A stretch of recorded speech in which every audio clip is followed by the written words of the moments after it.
Hey there, curious minds. Tonight, we're diving deep into what life might have looked like for someone you've probably never envied, a Roman apartment landlord. You open your eyes before the sun even crests the tiled roofs of the Subura district, that buzzing, grimy tangle of buildings and alleyways pressed hard into the bones of ancient Rome. Outside, the city yawns and groans into motion. Carts begin their clatter over uneven cobblestones. Early risers shout unintelligible greetings, and somewhere nearby, a rooster screams its very last scream into the morning haze, likely moments before someone turns it into stew. You lie in your wooden-framed bed, slightly damp from the cool night air, tucked in a cubiculum no larger than a pantry, above a building you own but don't entirely trust to remain vertical. The walls creak as they expand with the warmth of the rising day, and you take a moment to listen. Any new cracks? Quick favor, before you dive into full-on relaxation mode, consider liking and subscribing. It helps more than you know, and I genuinely appreciate it if you do. If not, no worries, I'm just glad you're here. Wherever you are, I'm glad you're here.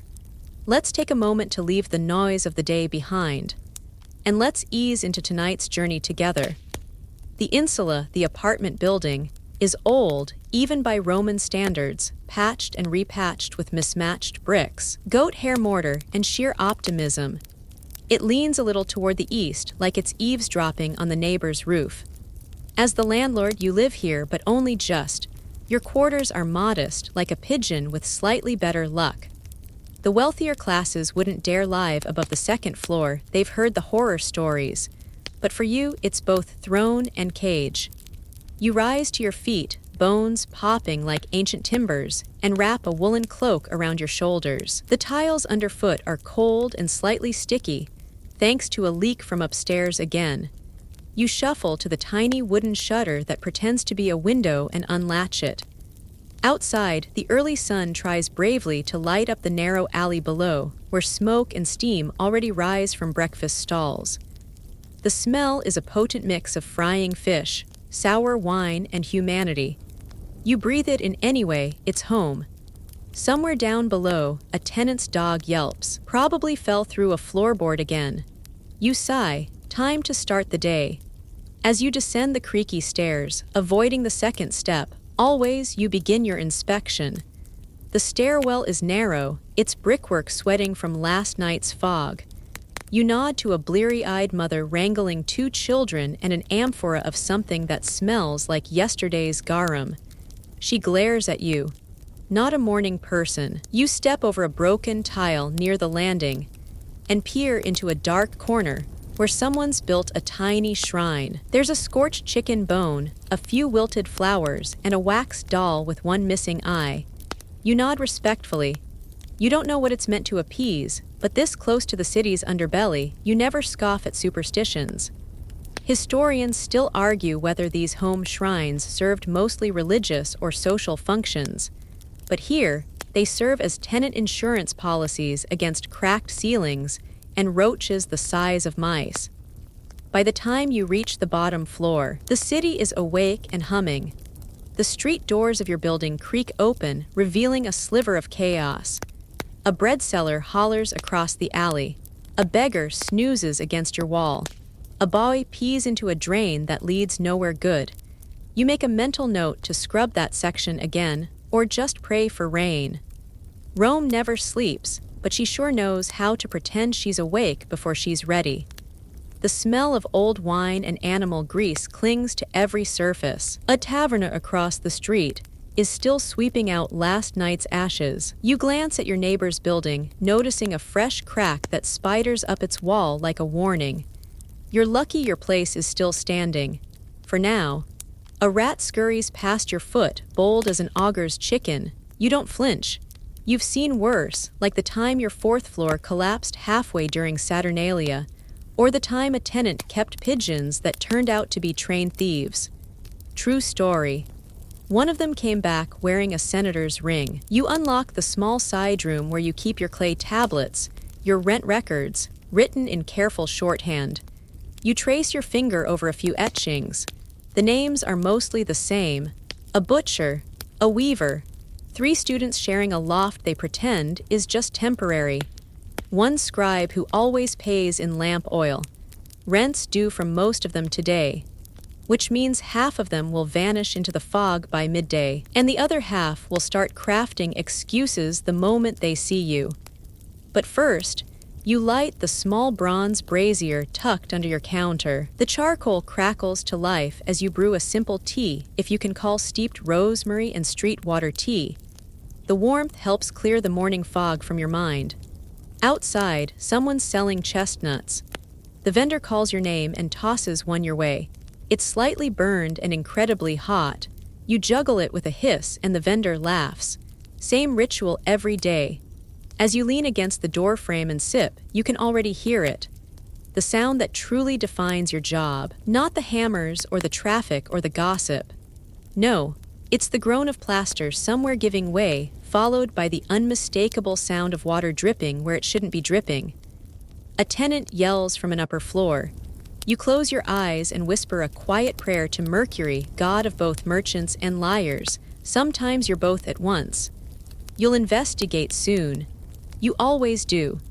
But for this one moment, you let yourself enjoy the quiet chaos of Rome's morning breath. The city is still soft with shadows. The aqueducts are trickling into fountains nearby. Birds are arguing over rooftop crumbs, and the shadows of laundry lines sway like ghostly togas.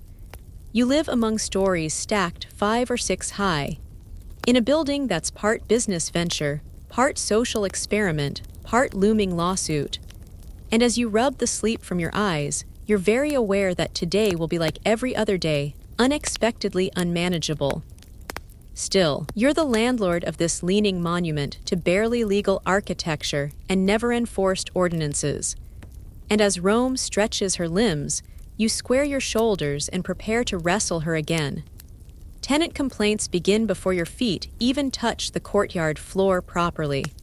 You're halfway through folding away the wax tablet into your satchel when a shout echoes from the 3rd level.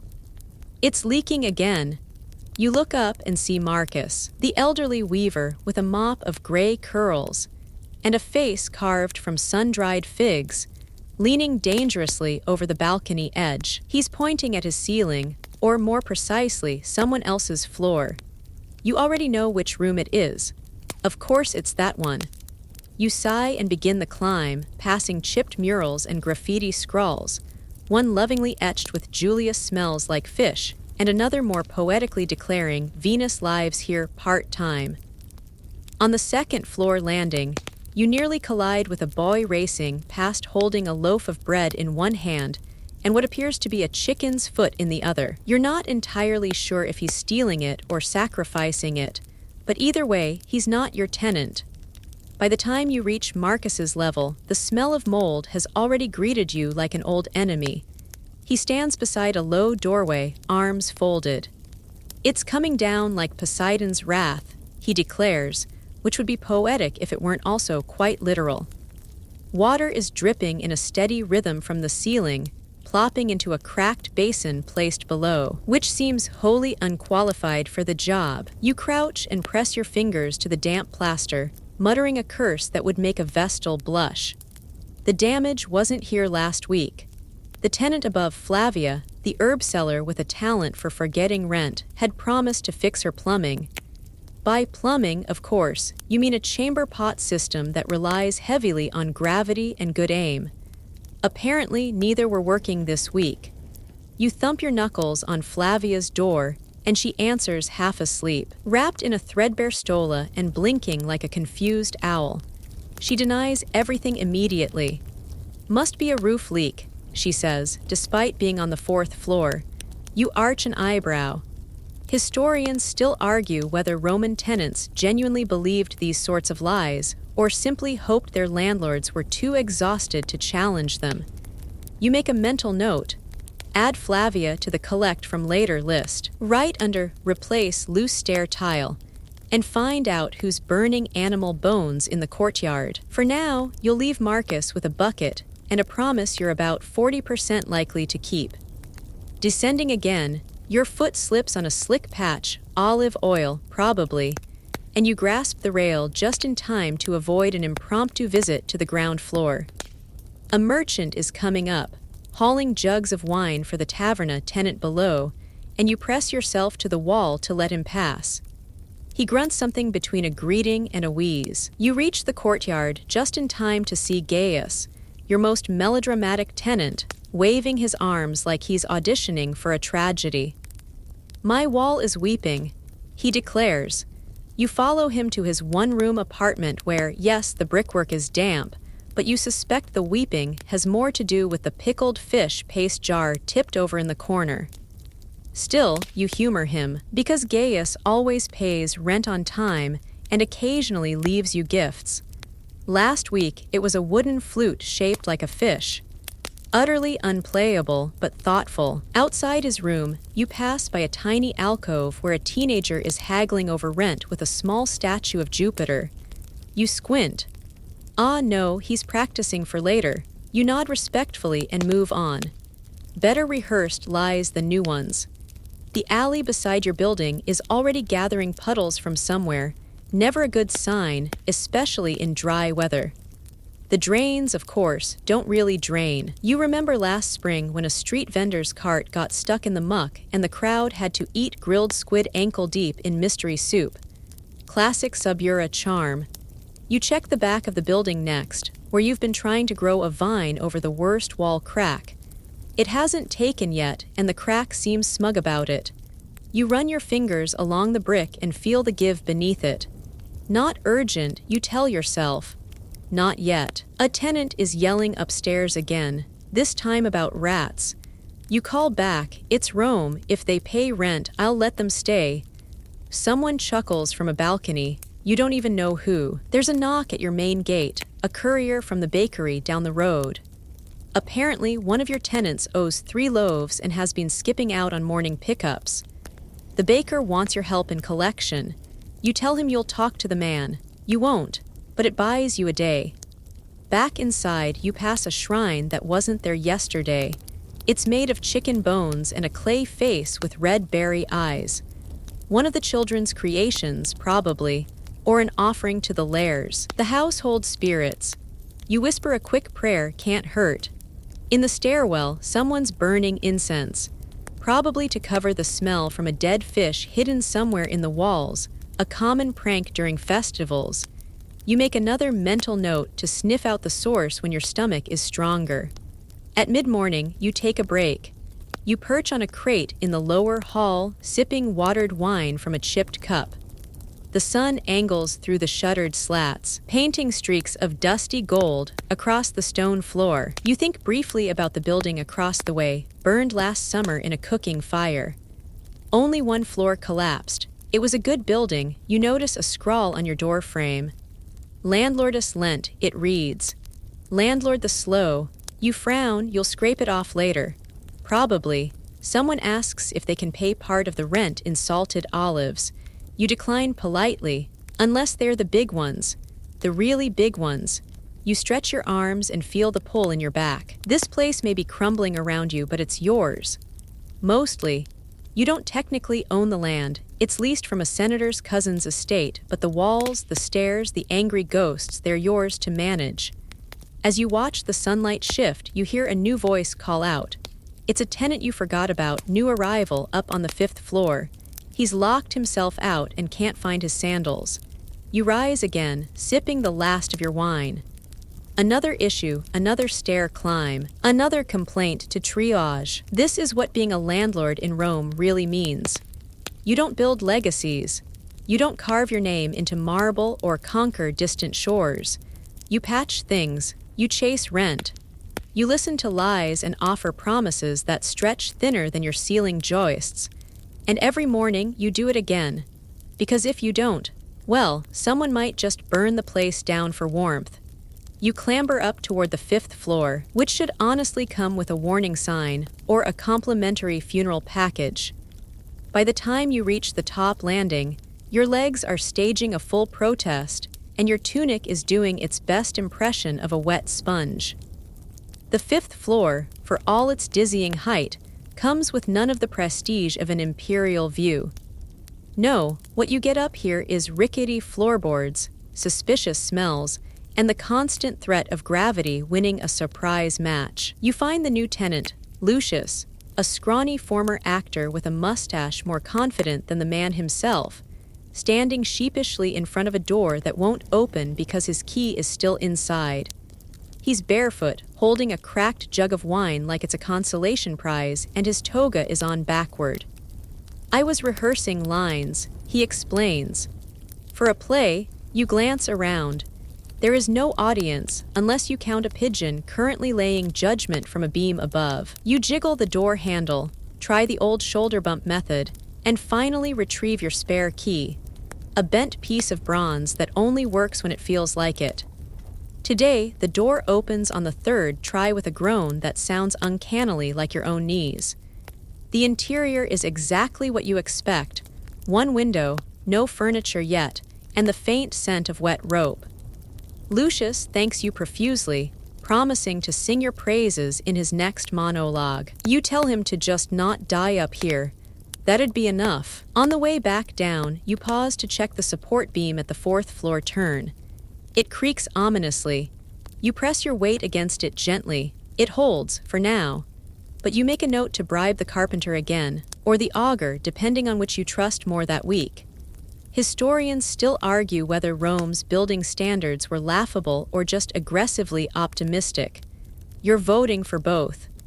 Down on the second floor, the student trio, Cassius, Tiberius, and Not My Name, are making soup in a chamber pot.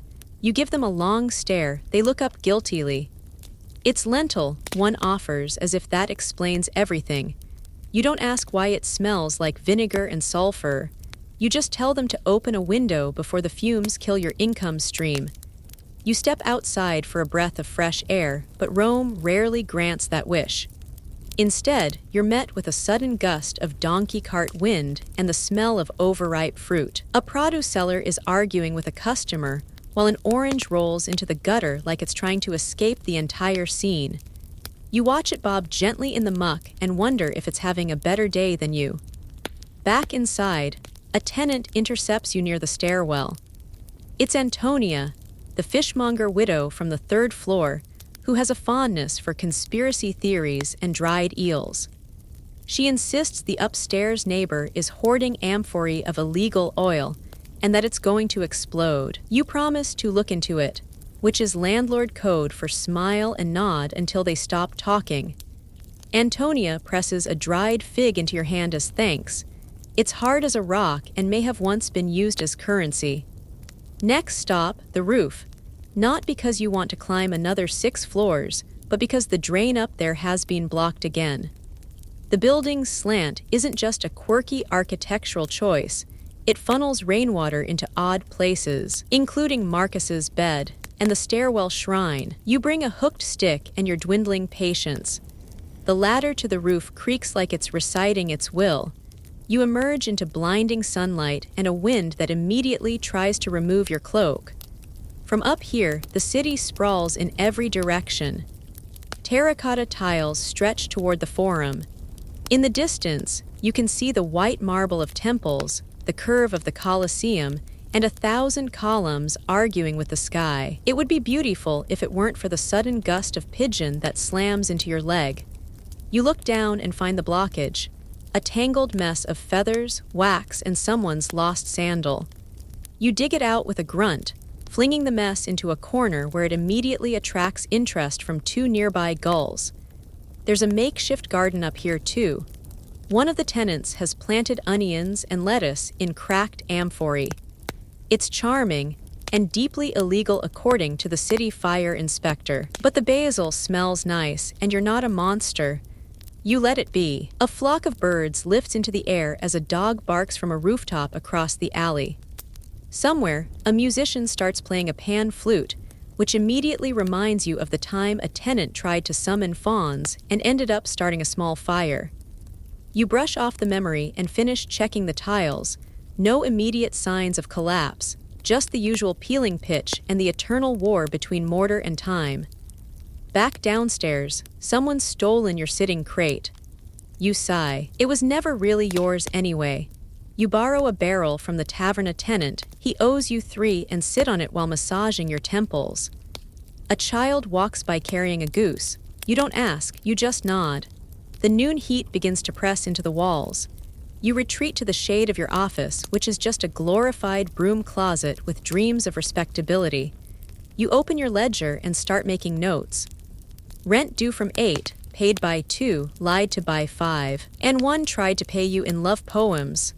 Again, you pull out the sealed clay box where you keep your emergency funds. 12 silver denarii and a drawing of a cat someone gave you during Saturnalia. You debate using some of it for repairs, but you also need new sandals. And maybe a better stick for chasing away roof squatters. Your stomach growls. You haven't eaten since dawn, and the chestnut vendor is gone. You settle for a fig and a bite of bread crust from your satchel. It tastes like ambition and disappointment. You chew it anyway. Through the window slit, you watch a passing funeral procession. The mourners are wailing with theatrical zeal, and the corpse is dressed better than you've ever been. For a moment, you envy him. He doesn't have to collect rent or worry about sealing cracks. Then again, he also can't eat figs or argue with tenants about mold. You call it a draw. A knock at the door startles you. It's the carpenter's apprentice, finally. He smells like sawdust and debt. You show him the beam on the 3rd floor, and he sucks air through his teeth like it's a language. Could collapse next week, he says helpfully. You nod. Or next month, he adds. You pay him half now, the other half in good faith, or at least good theater. As he works, you head back into the courtyard. The shadows are longer now, stretching like tired legs. You hear laughter upstairs, someone singing badly, and the quiet creak of a wheelbarrow being pushed too fast. You rub the back of your neck and squint at the sky. Evening isn't far. You know you haven't gotten half your to-do list done. You also know that half of those things will still be broken tomorrow. But you made it through the midday madness without falling through a floor or having a chamber pot dropped on you. That's a win in Rome, and besides, there's always tonight. More complaints. More creaks, maybe a burst pipe if you're lucky, and all of it resting squarely on your tired, but deeply irreplaceable, shoulders. You rub your temples with ink-stained fingers, then glance at the ledger again like it might sprout legs and escape. One of the names catches your eye, Gaius the lampmaker, apartment 2C. 3 days overdue on rent and suspiciously quiet. Normally, he's the kind of tenant who waves with both hands and tells stories about the time he nearly illuminated the emperor's villa, which, historians still argue, may have been a drunken exaggeration or a genuine misfire involving a flaming pigeon. Either way, you haven't seen him since the last market day. You climb the stairs toward his unit, shoes scuffing the stone rhythmically, each step sounding more judgmental than the last. The door is shut, the curtain behind the lattice fluttering slightly. You knock once, then twice. No answer. Just the faint scent of oil and burnt wick. You try the handle. It opens. Slowly. Inside, the apartment is dim but not abandoned. Tools are scattered across a low bench, and half-finished lamps line the walls like little clay soldiers waiting for battle. Gaius sits slumped in a corner, snoring gently, surrounded by curls of smoke and a half-eaten fig tart. He's alive, just deeply committed to his afternoon nap. You tap his shoulder, and he jolts awake with a muttered curse about taxes and goats. When you mention the rent, he blinks blearily and gestures at a small cloth pouch. In there, he croaks. Take 2 denarii, don't touch the tart. You nod, extract the coins, and leave him to whatever strange dream he was having. One more account squared away, at least for now. As you descend, you nearly collide with a messenger carrying a scroll bundle and a facial expression that suggests imminent doom. He hands you one of the scrolls with a grunt. It's from the Vigiles, the Roman fire brigade, and occasionally competent enforcers of public order. You open the scroll. It's a warning. Your building, due to its age, height, and charming tendency to creak in wind, is being monitored for potential violations. You mutter something under your breath that wouldn't fly in a temple. You know what this means. Time to post a few fresh water buckets, bribe the local vigile with a donation, and hide the tenant who still insists on cooking over open flame in a wooden crate. Fire was a constant threat in Rome, and insulae like yours were little more than dry tinder piles stacked vertically. Some landlords bribed their way out of inspections. Others, like poor Calvus in the Subura, ended up bankrupt when his building spontaneously became a bonfire. You file the scroll in your deal with later pile and head outside. The alley behind the building is unusually active. Children are chasing a rat with sticks and unearned optimism. A woman is hanging laundry between two windows, yelling at her son to stop eating the soap again. You nod respectfully. Parenthood looks exhausting. At the far end of the alley, two men are arguing over a goat. You don't ask why there's a goat in your alley. You've learned better. But you do recognize one of the men. It's Numerius, a short, round man with thick fingers and a reputation for selling miracle remedies that mostly result in extended bathroom visits. He's also your most persistent, unsolicited tenant applicant. He sees you and waves. "Still no room," he shouts. You shake your head, pretending you don't remember the last time he offered to pay in fermented snails. He shrugs, tips his cap, and returns to yelling about goat ownership law. Historians still argue whether Roman property laws allowed goats in alleys, or whether that was just a legal blind spot no one dared patch. You pass by the corner bakery, drawn in briefly by the scent of honey and barley loaves. The baker's daughter, a clever girl with a perpetual smirk, offers you a tiny broken crust as a sample. "Landlord's fee," she teases. You laugh and pocket it. It's your first actual moment of peace in what feels like a century. Back inside, the apartment of the reclusive scroll copier is making noise again. That's odd. He's usually silent as a shadow, copying text from dusk to dawn with an eerie kind of dedication. You knock, no answer. Then suddenly, a sound like falling pottery and a yell, something about Cicero and a rat attack. You open the door to find him wielding a papyrus roll like a sword, defending his desk from a furry invader. You blink, the rat blinks, the rat flees. The scribe collapses back onto his stool, breathing heavily. "That's the third this week," he says mournfully. "I think they like the glue." You suggest he switch to waxed bindings. He nods solemnly. "I'll meditate on that." You check the windowsill, sure enough, another cracked opening where the rats may be staging their covert operations. You jam a wedge into it and promise to send someone. That someone is you, of course. It's always you. Your kingdom may be crumbling, but it's yours. Evening approaches, and with it the chaos of meal hour. From every window, the sounds of chopping, sizzling, arguing, laughing, and one very out-of-tune liar spiral upward. You take a slow lap around the courtyard, mentally noting whose lights are on, who's cooking, and who still owes you money.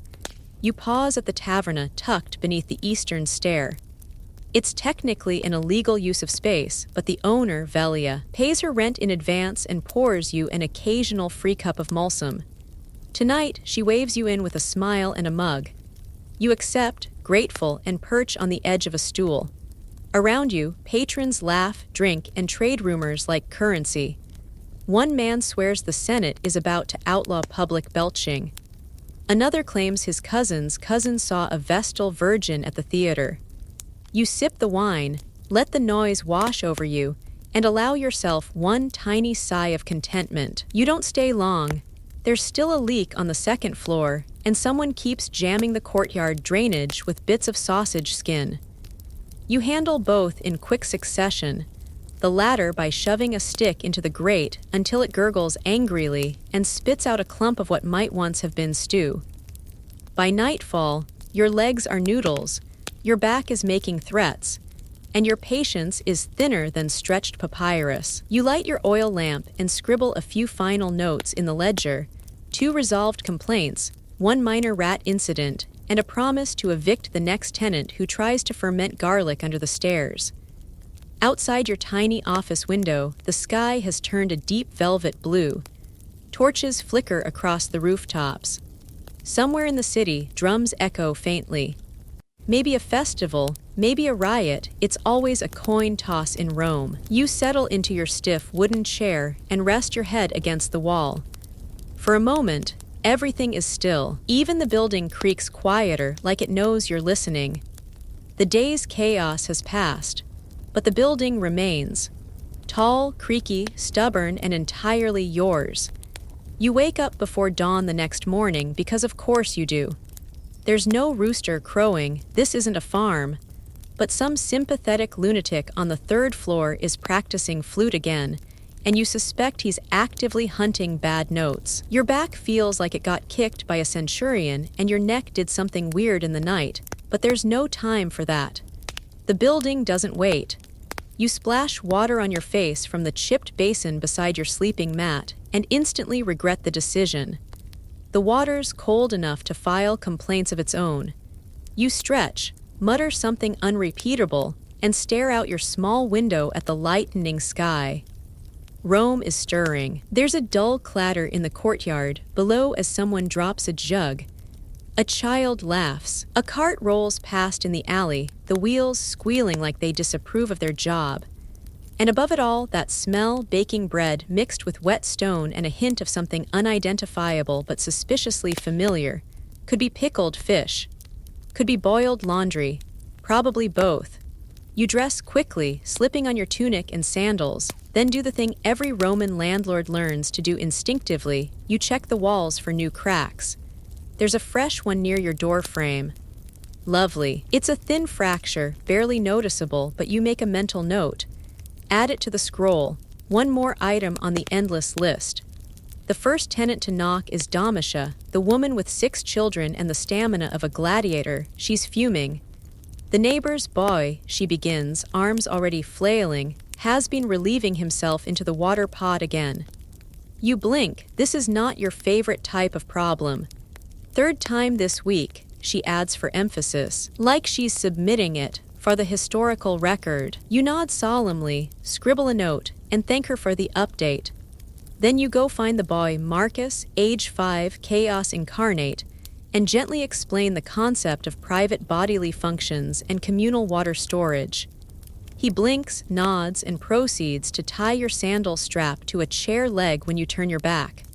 You don't notice until later, when you trip over yourself on the way to inspect the roof tiles. As you limp upward, a question rolls around in your head like a loose olive. Why did you ever think being a landlord in Rome was a good idea? Oh, that's right. Your uncle left you the building in his will, along with a half-finished bottle of wine and a curse scratched in Etruscan. Scholars still debate whether that inscription meant good fortune or may your knees always creak. You're betting on the latter. On the roof, things are better than expected.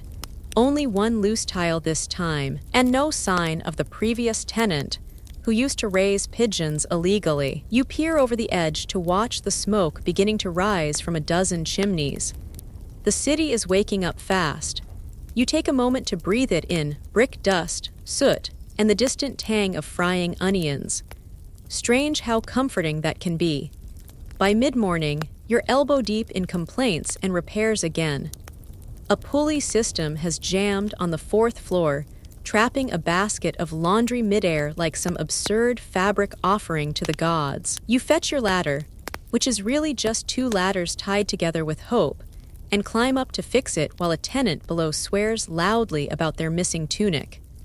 As you work, a neighbor leans out their window to tell you about a fortune teller down the street who predicted an earthquake by sneezing 12 times in a row. Historians still argue, she says, whether that's divine omen or just allergies. You nod politely and pretend not to hear the ladder groan beneath you. By noon, you finally have a moment to breathe, so naturally you use it to argue with the grain delivery man. He's late, the sacks are underweight, and he has the face of a man who just tried to water down wine and got caught. You threaten to report him to the magistrate. He threatens to spit in your lentils. It's a draw. You accept the sacks with suspicion and a mental note to count every single one later.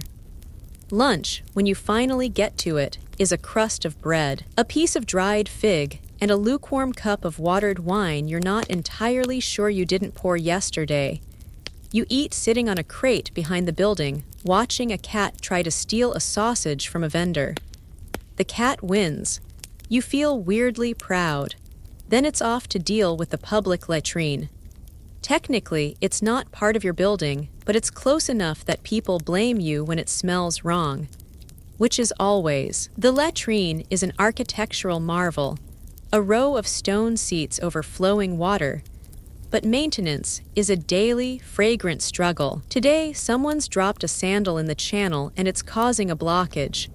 You fish it out with a stick and no small amount of internal screaming.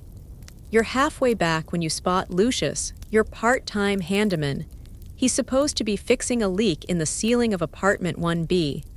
Instead, he's napping under a fig tree with his mouth open and a fly exploring his nostril. You throw a pebble at his foot. He jolts, sees you, and immediately begins describing the spiritual importance of midday rest. You're not impressed. He gets up. Grudgingly. Afternoon brings the building inspector. Of course it does. He's got the look of a man who enjoys rules more than friends. You greet him with the fake smile you reserve for tax collectors and bad actors. He nods, inspects your scrolls, and points out 2 infractions, one regarding stair width, and one about a cracked fountain statue that may or may not resemble an indecent goat. You argue that the goat is interpretive art. He scribbles something anyway and tells you to fix it within 3 days or pay a fine that equals your entire wine budget for the month. You grit your teeth and thank him for his dedication to civic beauty. He doesn't get the sarcasm. Most bureaucrats don't. As the sun lowers, the mood in the building shifts. Tenants start returning from market stalls, from workshops, from wherever they vanish during the day. Kids run up and down the hallways, ignoring every warning ever given about cracked tiles and sharp corners.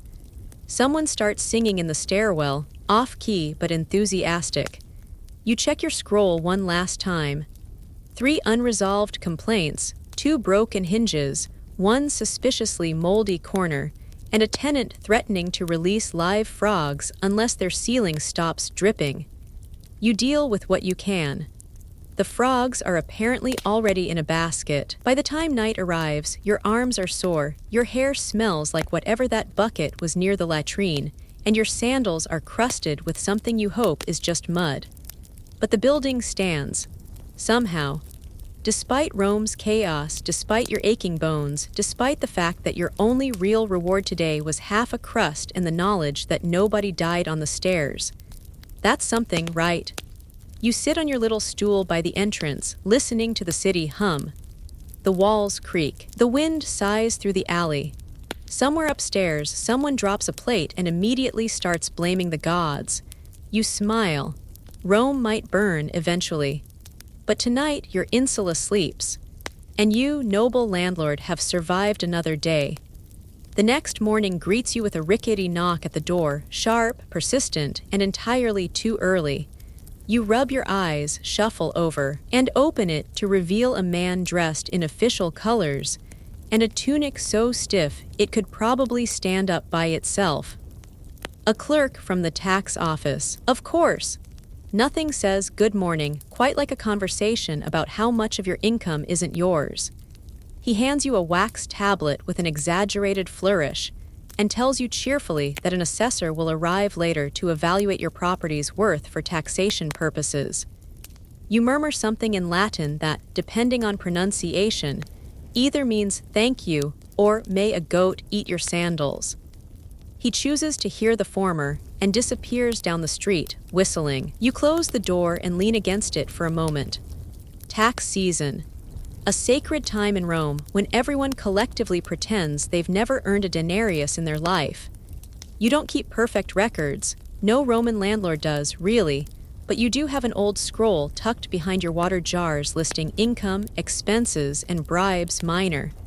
You sigh and go fetch it, already dreading the mental gymnastics ahead. Breakfast is quick, bread dipped in oil, a fig, and a few olives that taste like they've seen better centuries. You chew thoughtfully as you mentally organize everything you might have to fudge, hide, or explain later to a man who will be able to smell unreported income like a truffle pig. Out in the street, Rome is already humming with activity. A fish vendor sings about fresh eels while flapping something very much not fresh. A pair of slaves carry amphorae on their shoulders, grunting in unison as they weave through a crowd. A woman scolds her dog in Greek. A child chases a chicken that somehow seems to be winning. You cross the courtyard and glance up at your building. From the outside, it's passable. The paint's flaking and there's some ominous discoloration on the eastern wall, but nothing you can't explain away as urban charm. You grab a broom, a damp cloth, and Lucius, who is again trying to nap behind the water cistern, and begin the day's beautification efforts. You scrub where the inspector scribbled, sweep where the tenant spilled, and apply a coat of plaster to a crack so deep you're fairly sure it echoes. Around mid-morning, a boy arrives with a message, pale, sweaty, and panting like he's been chased by debt collectors. The assessor is near. He gasps, then collapses dramatically against your doorframe. You hand him a plum and send him on his way. You're tempted to flee, but instead you straighten your tunic and try to look like a man who sleeps well and doesn't hide scrolls under his mattress. The assessor arrives with 2 assistants and a wax tablet the size of a shield. He's got the calm, calculating demeanor of someone who has no doubt you're lying.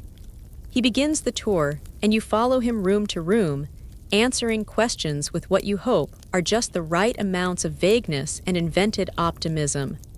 "How many tenants?" he asks, glancing at a chipped lintel.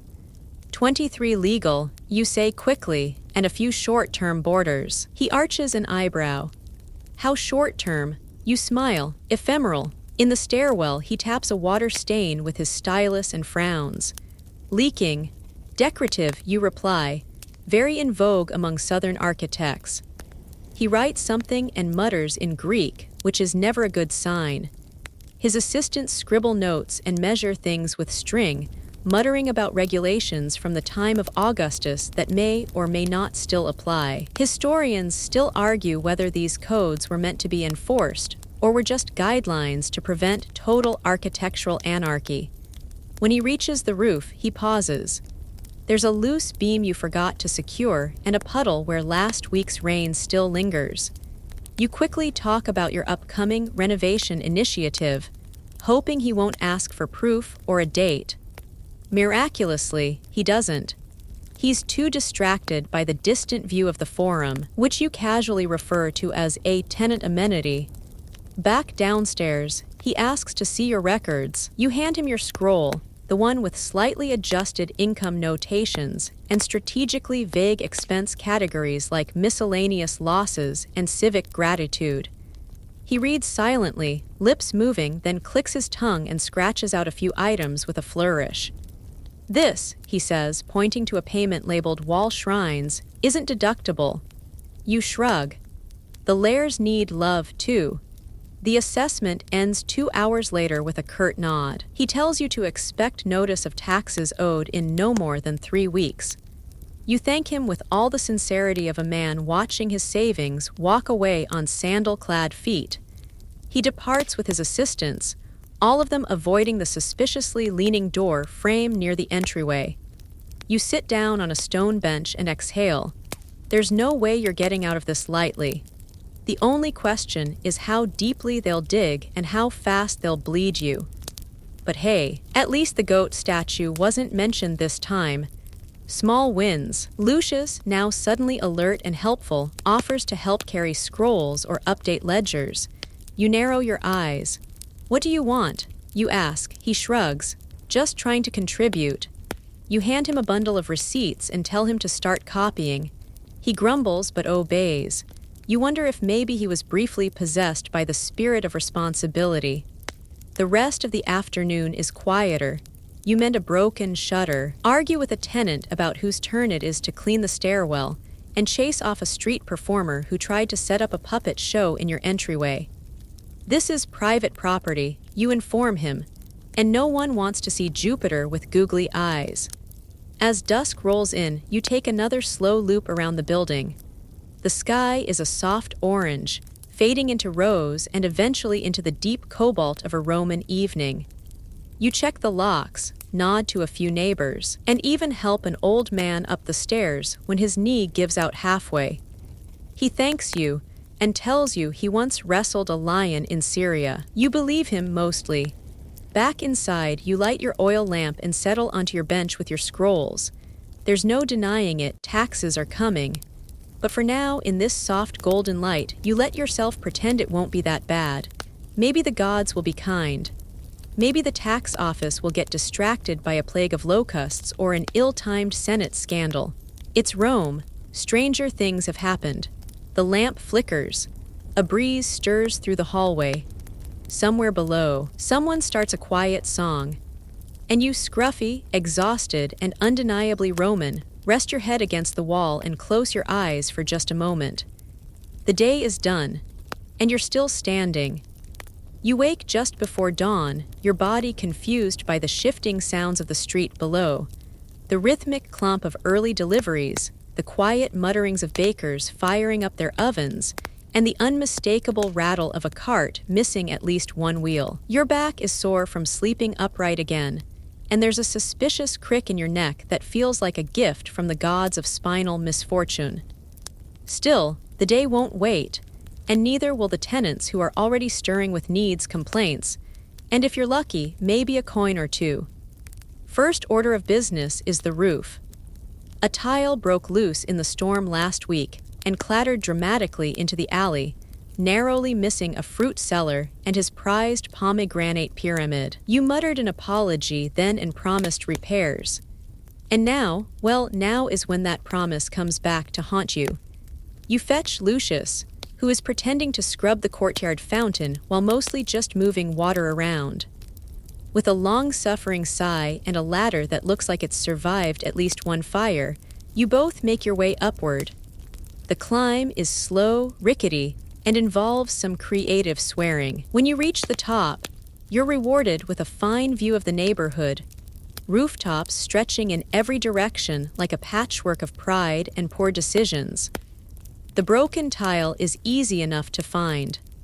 What's harder is finding a replacement that won't slide off the next time it rains sideways.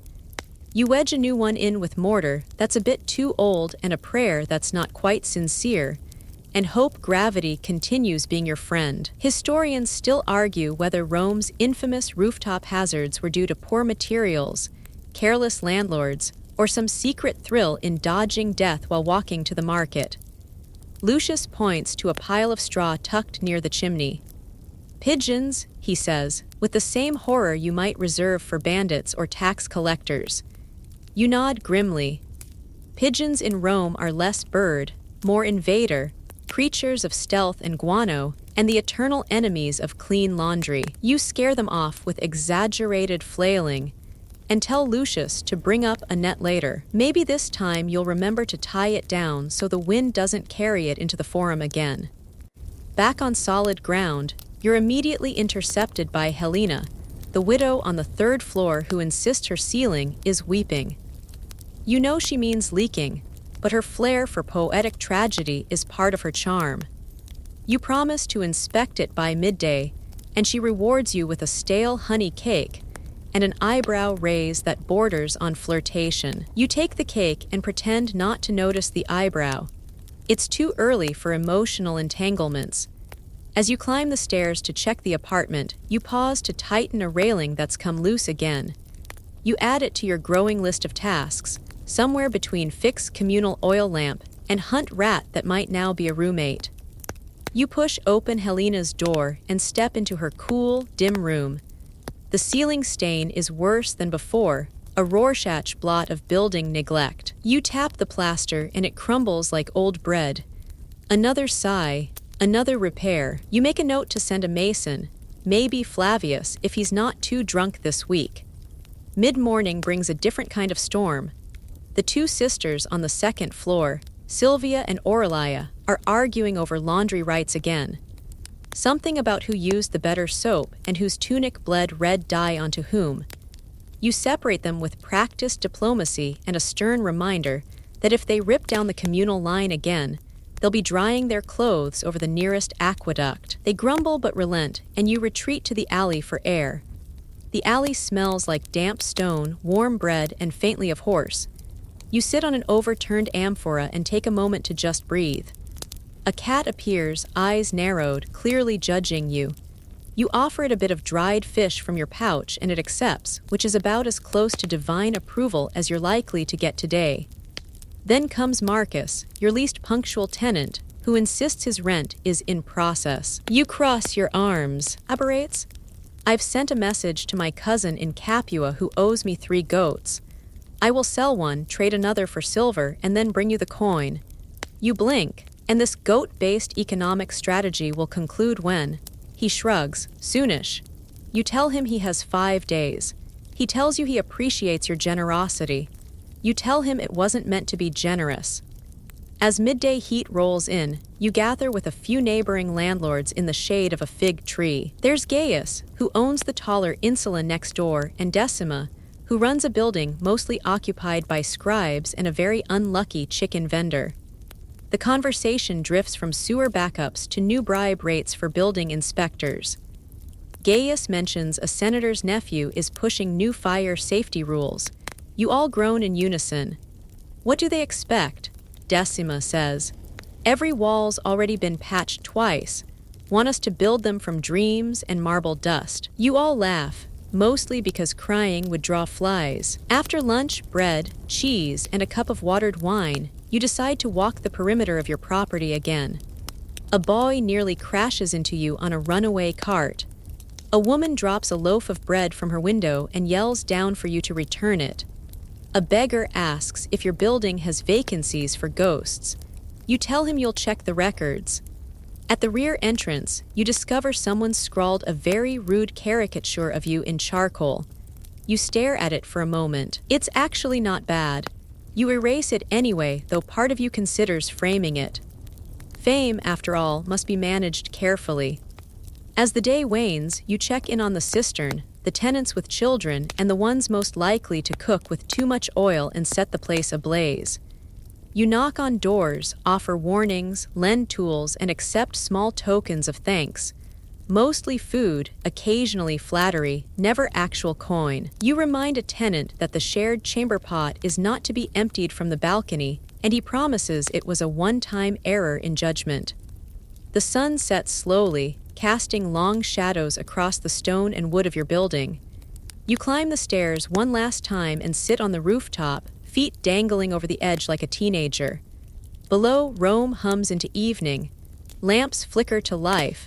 Someone plays a reed flute in the distance. A dog barks at a chariot.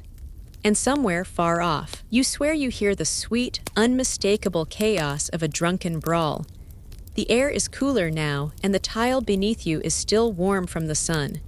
You lean back and let the world spin without you for a while. Maybe tomorrow the taxes will arrive. Maybe a wall will collapse or a ceiling will weep anew. But for now, right now, the city is still. And you, weathered, weary, but undeniably capable, sit at the heart of it all. You rise with the sun already warming the eastern walls of your insula, and the smell of roasted grain drifting up from a baker's oven nearby.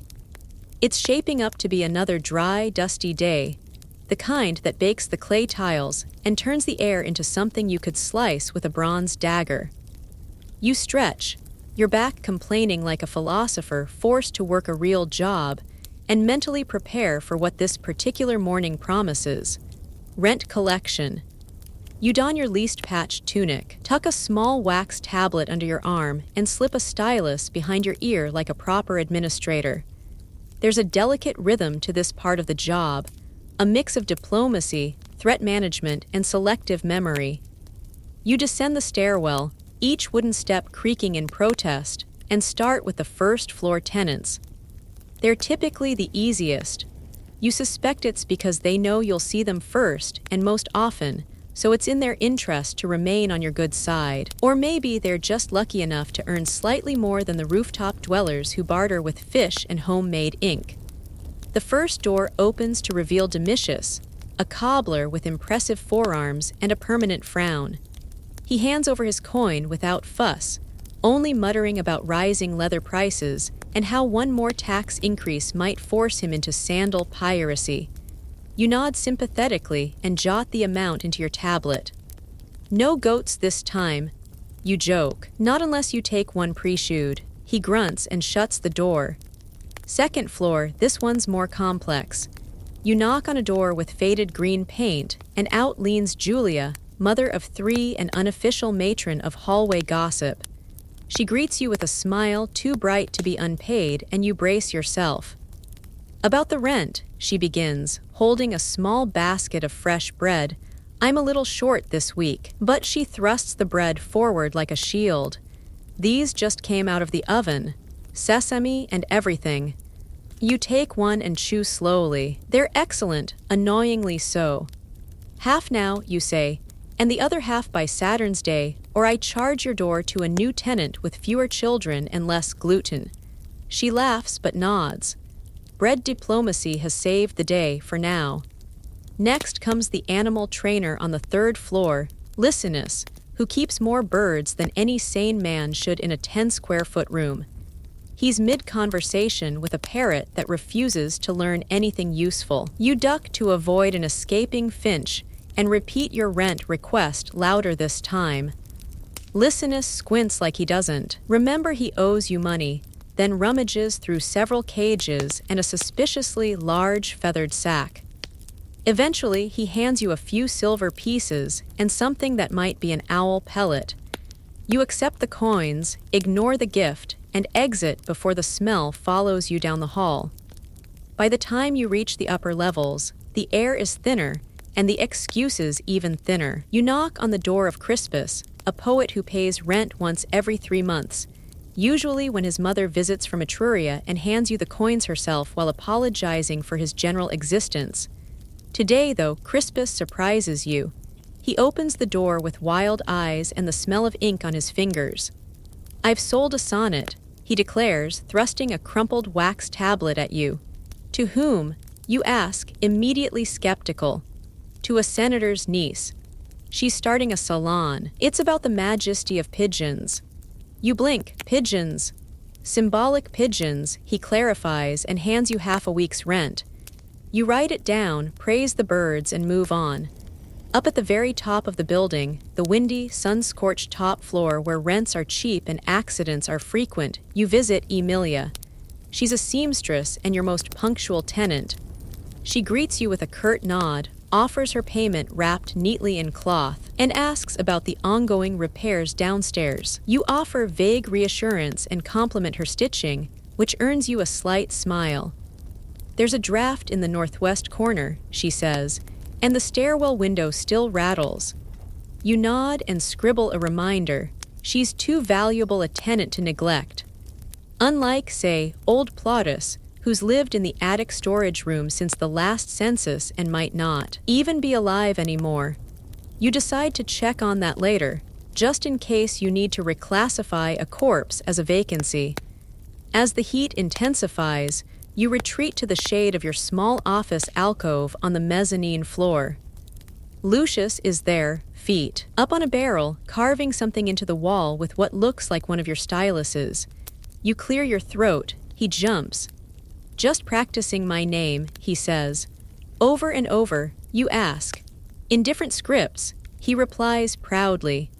You confiscate the stylus and assign him to organize your ledger scrolls, which he accepts with the exaggerated misery of someone asked to lift a grain sack with his soul. You unroll the rent scroll and tally what you've gathered.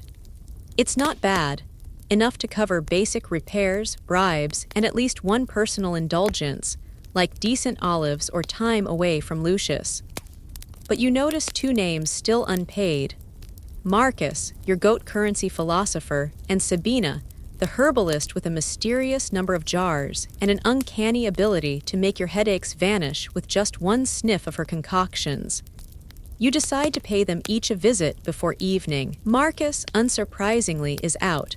His door is closed and locked, and a neighbor tells you he's off at the forum making arrangements, which you take to mean delaying reality with artful storytelling. Sabina, on the other hand, opens her door before you even knock, as if she knew you were coming. "Rent," she says, already holding out a small pouch. "And something for your shoulder," she adds, slipping you a tiny bottle of amber liquid. "You've been sleeping funny." You blink. "How?" "You favor your left side," she says, already walking away. You're equal parts unnerved and grateful. You make a mental note never to cross her. Not unless you want your dreams narrated by ghosts and bees. By late afternoon, you're back in the courtyard, counting coins and scrawling notes while a child plays nearby with a wooden sword. A dog barks, a lute twangs from a third-floor window, and the city sighs into that familiar lull between business and supper. You lean against a warm stone column, half asleep, thinking about all the tiny worlds stacked inside your building. Each room a pocket of drama and noise and cooking smoke and whispered secrets. And somehow they all funnel through you. You, the landlord, the unofficial mayor of 4 stacked floors, collector of coin and confidences, mender of walls, hearts, and occasionally unbalanced ledgers. Someone knocks lightly at the front gate. A courier this time, delivering a sealed note. You crack it open and squint. It's from the city prefect's office. All building records to be updated by month's end, it reads. New height restrictions may apply. You laugh long and low, as if Rome hasn't been ignoring height limits since Romulus threw his first rock. Still, you fold the note, sigh, and add it to your growing pile. Just one more thing to worry about. But for now, the coins are counted, the sun is fading, and the top floor has finally gone quiet. You light a small oil lamp, dip bread in oil, and toast silently to another day of surviving the wild circus that is Roman rent collection. The pigeons above coo in agreement, or judgment. It's hard to tell with pigeons. By the time the moon rises over the tiled rooftops of Subura, the pulse of the city has slowed, but only slightly. Rome never truly sleeps. It just shifts tones, like a tired actor changing masks. For you, the evening hours are when the insula exhales its heat and noise, and when you, the landlord of this magnificent vertical menagerie, start inspecting things that might fall on someone's head. You take a lamp, not too bright, and begin your twilight rounds. The walls feel warm under your hand, still holding the sun's memory. You walk slowly, eyes grazing over wooden joists, iron hinges, worn bricks, and anything that looks too eager to give up on its structural duties. The building sighs and creaks like an old soldier with secrets. And you're here to listen, one groan at a time. Your first stop is the northeast corner, where rain has been finding creative ways to worm its way through the ceiling. There's a bit of rot you've been meaning to patch, but patching in Rome is like drying a sponge in a fountain. The moisture always returns. You touch the beam gently, then not so gently, and part of it flakes into your hand. Great, you mutter, adding it to your mental list, currently longer than a Stoic lecture. Lucius, your assistant in name only, appears out of nowhere like a bad idea. Did you know, he begins, voice rich with mischief, that Emperor Augustus once considered banning wooden balconies? You look at him. That's oddly relevant. Why? Because one collapsed during a parade and nearly flattened a senator. You nod slowly. So, not because of aesthetics. No, just gravity. He grins and gestures upward. Speaking of which, there's a shutter flapping loose on the 4th floor. Nearly took off a dove's head. You groan. Add it to the scroll. Already did, he says proudly, pulling out the tablet with a list written in enthusiastic but nearly illegible Latin. As you continue, you spot a section of railing that's gone missing entirely, presumably repurposed as firewood by one of the colder tenants last month. You sigh and scribble a note. Historians still argue whether Rome's building codes were ever meant to be enforced or just politely ignored. On paper, the law says that anything over 70 Roman feet in height is unsafe and must be reduced. Your building, easily 90 feet if you count the rooftop laundry poles, and you always do. The ground-level support beams are another issue. One of them is visibly warped, probably from last year's small earthquake or the weight of ambition from the apartment above it. Either way, you mark it for reinforcement. There's a merchant down the street who trades in reclaimed timber from shipwrecks. You might pay him a visit. Would that survived Poseidon's tantrums might just survive your tenants. Midway through your inspection, you hear arguing. Two tenants, voices rising like steam from a kettle. You recognize them instantly. Aurelius the ex-legionary and Galeria the candle maker. They've been neighbors, enemies, and possible lovers for at least a decade. Today, the quarrel is about wax, or rather, the smell of it seeping through the walls and into Aurelius's soup. You find them in the stairwell, mid-gesture, mid-insult. Her wax smells like goat, Aurelius bellows. Your goat smells like wax, Galeria shoots back. You step between them, one hand raised like a makeshift censer. Enough, you say. Aurelius, stop boiling meat next to an open window. Galeria, stop cooling wax in the communal corridor. They both grumble but relent. You offer to reseal part of the dividing wall with plaster laced with crushed mint, an old trick you learned from a Syrian plasterer who swore it warded off both rodents and bickering. It's not true, of course, but it smells nice. And sometimes scent is more effective than logic. Later, you reach the rooftop. The air is cooler here, wrapped in silence except for the soft rustle of drying tunics and linen sheets. A few tenants have planted small herbs in cracked amphorae, and the rooftop cat, a half-blind mouser named Vibius, blinks lazily at you from his sun-warmed perch. You sit for a moment on a barrel-turned stool, let the night air wash over your face, and watch the fires of the Palatine flicker in the distance. Rome glows even when she sleeps. Especially when she sleeps. You think about the dangers of your job, not just the physical risks of collapse, mold, fire, and occasional bee infestations, but the psychological ones too. Every tenant has a story, and they all seem to want to tell it to you, often just as you're trying to eat or sleep or negotiate a bribe with a building inspector. There was the time a philosopher tried to convince you that holes in the roof were actually metaphors for human vulnerability. Or when an amateur astrologer insisted your foundation was cursed because it aligned poorly with Mars. You shake your head. Mars, you mutter. He's never paid rent either. Then there are the real risks, like fire. A single unattended oil lamp could ignite the upper floors in moments. You installed a makeshift bucket chain once. After a scare, tenants now keep water-filled jars at each stairwell, theoretically ready to douse disaster. In practice, they mostly use them to rinse laundry or wash feet. Still, it's better than nothing. You give one jar a nudge to make sure it's still full. It sloshes reassuringly.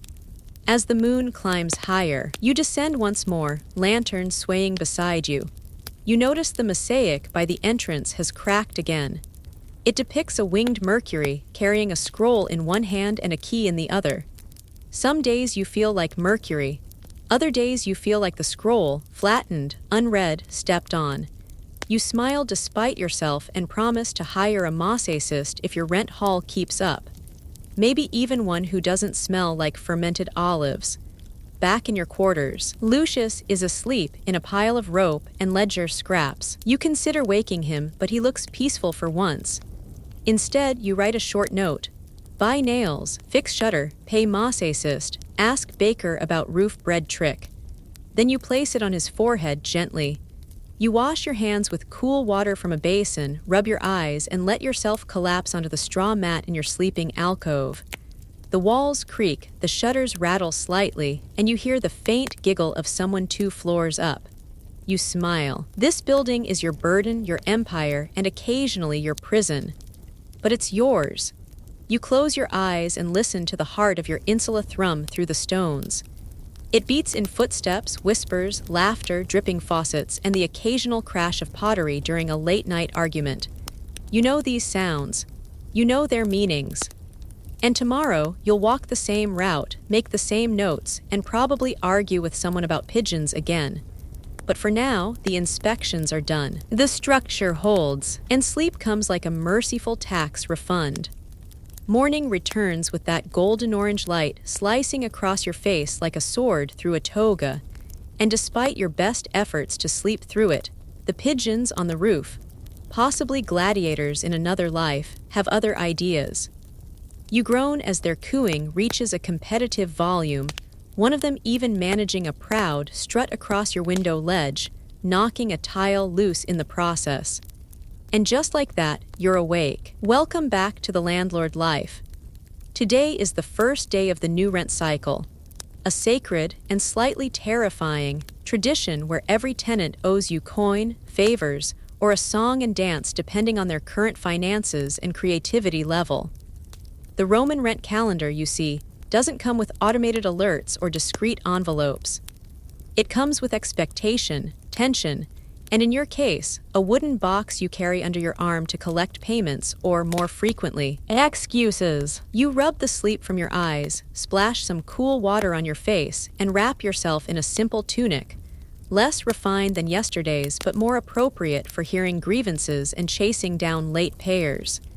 As you descend the creaky stairs, the scent of warm barley bread drifts up from the lower floors. For a fleeting moment, you feel a sliver of optimism. Maybe, just maybe, everyone will pay today. You begin with your top floor tenant, a lean man named Nanias who claims to be a poet but mostly shouts at birds. His rent is due in sestertii, which he occasionally has. Today, he offers you a freshly penned ode about your eyebrows. They're noble, he says, like the arches of the Colosseum. You sigh, coin Nanias. He roots around in a bag and produces a chipped coin and what might be a fig pit. You take the coin, put the pit back in the poem. Down one level, you knock on the door of Livia and her 3 children. She greets you with tired eyes and a bowl of lentils, which she insists is rent adjacent. You remind her gently that last month's rent was paid with a goat hair cushion that collapsed on first use.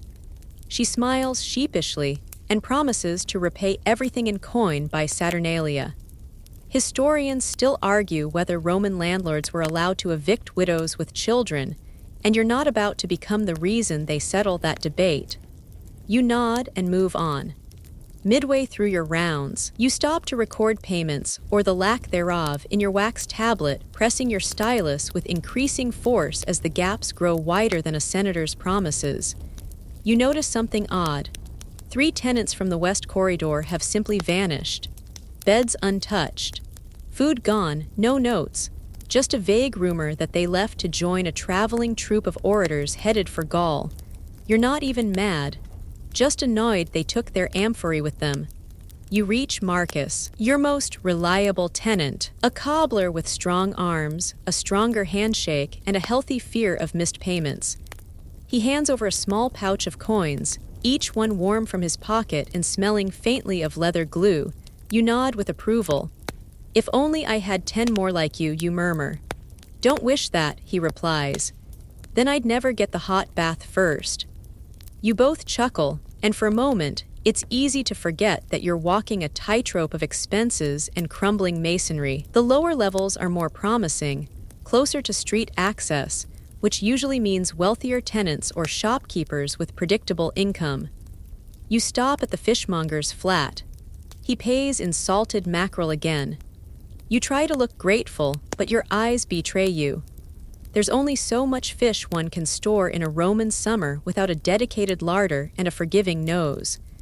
You thank him anyway and mentally add "find buyer for fish" to your ever-growing task list. Not all interactions are frustrating, though. Julia the seamstress has not only paid her rent in full, but also gifted you a hand-stitched linen pouch, embroidered with what appears to be you.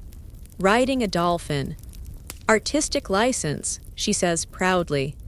You nod, suppressing a laugh, and accept it with a genuine thank you. Not because you need another pouch, but because kindness is rarer than gold teeth in this building. You step into the central courtyard briefly, letting the sun warm your back while checking the common well. The rope's frayed, and someone's bucket is stuck halfway down. Probably that prankster kid on the second floor who keeps yelling fire. just to watch the neighbors spill out in chaos. You smile despite yourself. Rome may be vast, but your insula is its own miniature republic, complete with politics, trades, superstitions, and gossip that could fill a whole scroll. Speaking of gossip, Lucius finally emerges, hair wild and sandals on the wrong feet. Did you hear? He whispers like a conspirator. Someone saw a senator's mistress sneaking out of a baker's apartment 2 streets over. You raise an eyebrow. Unless she's renting from me, I don't care. But think of the bribes. He insists, or scandal rent. You pat him on the head and push him toward the west corridor to check for more absconded tenants. Halfway through the afternoon, you receive your first bribe of the day. A man named Cassius, late on rent for 3 months, offers you a freshly stolen statue foot, just the foot. It's from the baths of Titus, he claims. You sigh.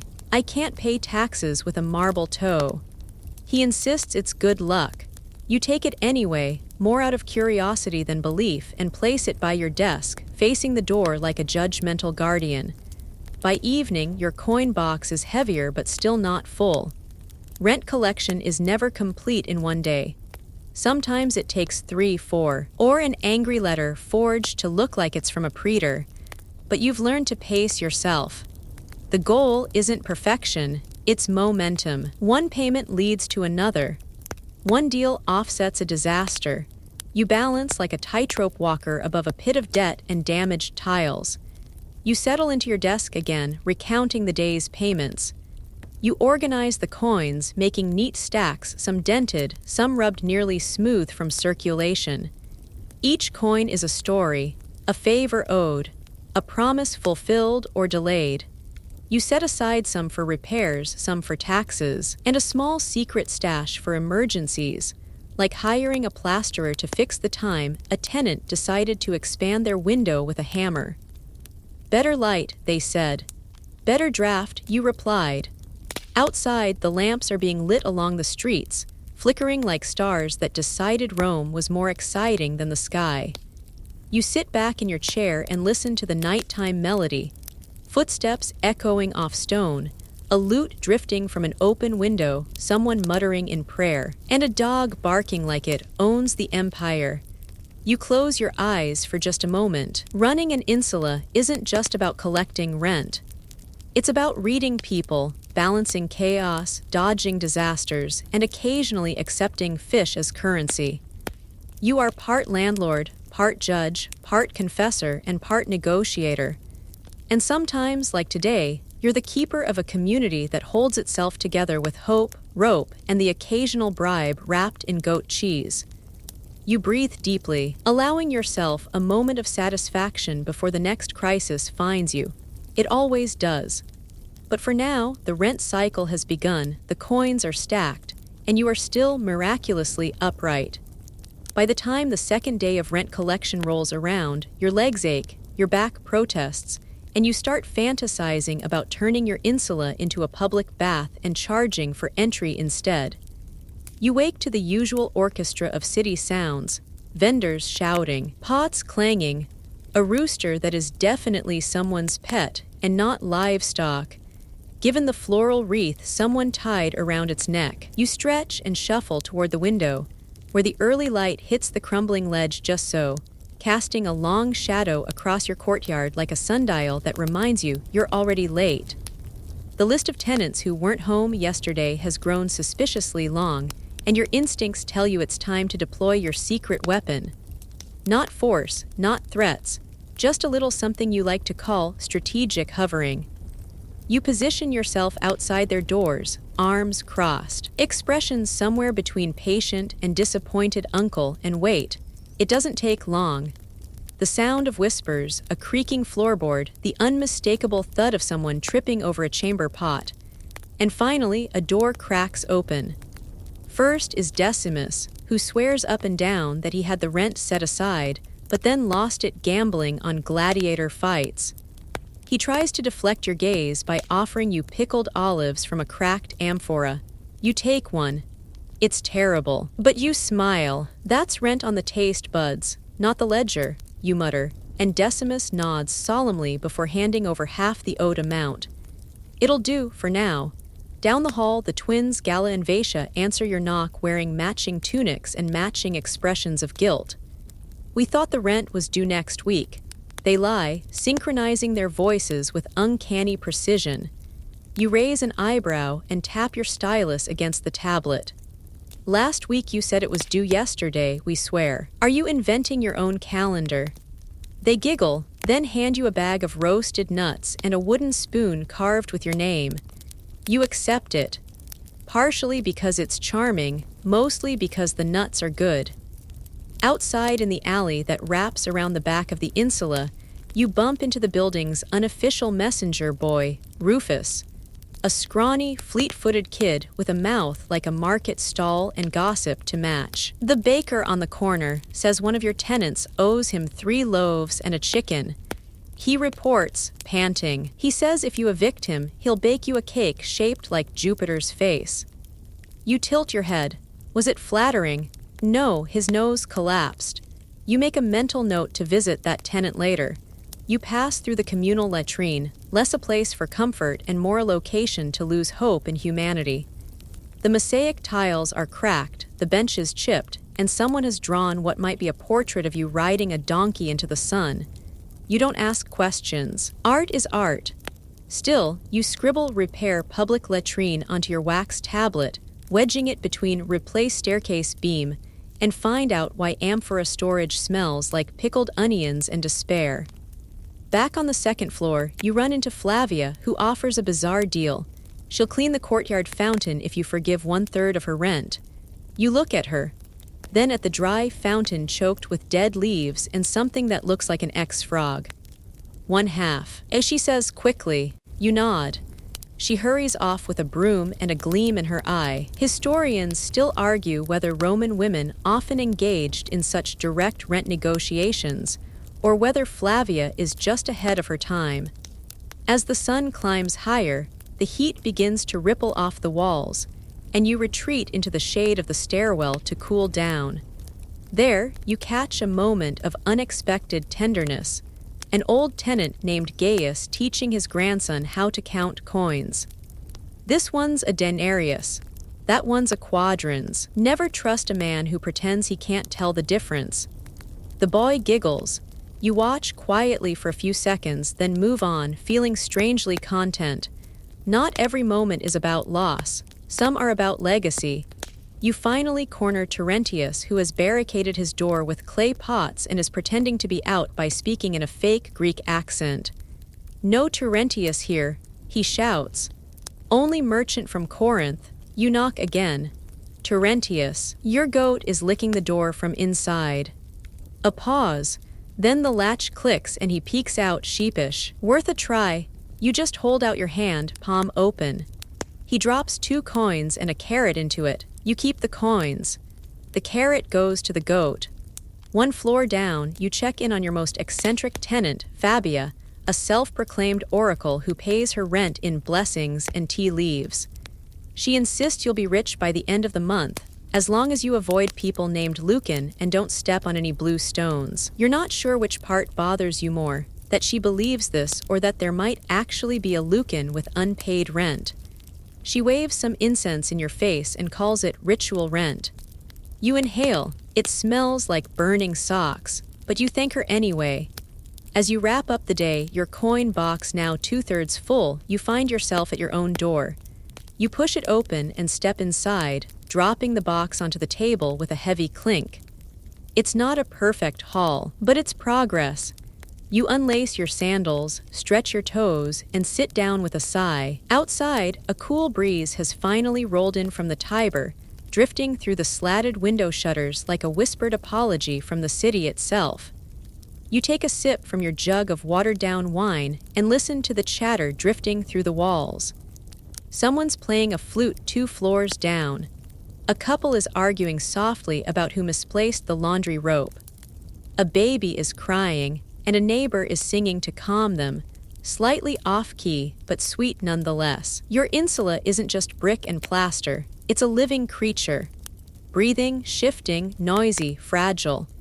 A very noisy, very fragile beast that demands attention and rent, but sometimes gives laughter and olive oil in return. You glance at the marble foot Cassius gave you, now propped like a paperweight beside your tablet. Still ridiculous, still somehow comforting. You wonder what kind of landlord you'll be remembered as, the kind who cared, the kind who bartered fish for plumbing repairs. Maybe both, maybe neither, maybe just the guy who kept it all from collapsing one more day at a time. With the night settling over Rome like a wool blanket, you lean back and let your eyes rest for a moment, your breath sinking with the pulse of the street below. You've collected rent, bartered for bread, laughed at oddities, and preserved peace among a tower full of strangers who depend on your stubbornness and flexibility in equal measure. The job never ends, but for tonight it slows. Morning arrives like a sly thief, slipping into your window before you're ready for it. The light brushes your eyelids and drags you reluctantly from dreams of peace, or at least a dream where someone else is in charge of leaky roofs and missing geese. You sit up, groaning slightly, the cold terracotta floor reminding your feet that you live above tenants, not clouds. The box of rent sits where you left it, half full or half empty, depending on how many tenants decide to disappear this week. You dress methodically, tunic first, then sandals, then the expression of weary patience you reserve for maintenance days. Today isn't about coins, it's about cracks. Walls to inspect, beams to tap, complaints to field, and repairs to pretend you understand before hiring someone else who actually does. You start with the stairwell, always the first to suffer from the whims of weather and feet. A deep groove has worn into the stone, the mark of generations ascending and descending, sometimes in sandals, sometimes with amphorae balanced precariously on their shoulders. You tap one of the support beams, just a bit of give. You scribble down a note and sigh. Again, you pass Marcia, who's sweeping the landing while balancing a toddler on her hip. "There's mold in the pantry," she says flatly. "Also, the ceiling drips when the baker's oven is hot." You nod, not entirely sure how fire below equals water above, but physics in Rome is more rumor than rule. "I'll send someone, you promise." You have no idea who yet, but you say it anyway. It's the kind of lie landlords tell themselves so they can sleep at night. It feels almost noble. Out in the courtyard, the fountain looks not terrible. Flavia has done something to it, scrubbed the basin, cleared out the frog ghosts, even added a few sprigs of rosemary. It doesn't actually function as a fountain again, but it's less of a biohazard, so you mentally mark it as a win. You consider repairing the water system, but last time you tried that, the aqueduct crew laughed for 3 minutes straight and then charged you enough to fund a legion. You'll monitor the situation, which is landlord Latin for hope it solves itself. Next stop, the rooftop. The hardest part isn't the climb, it's dodging the laundry. Tunics flapping like surrender flags, undergarments slapping you in the face like tiny, cotton-stitched insults. Up here, though, you see Rome stretch before you in a patchwork of domes, smoke trails, and distant shouts. You also spot the cracked tile that leaked rain into Rufus's ceiling last week. You crouch and tap it, loose as expected.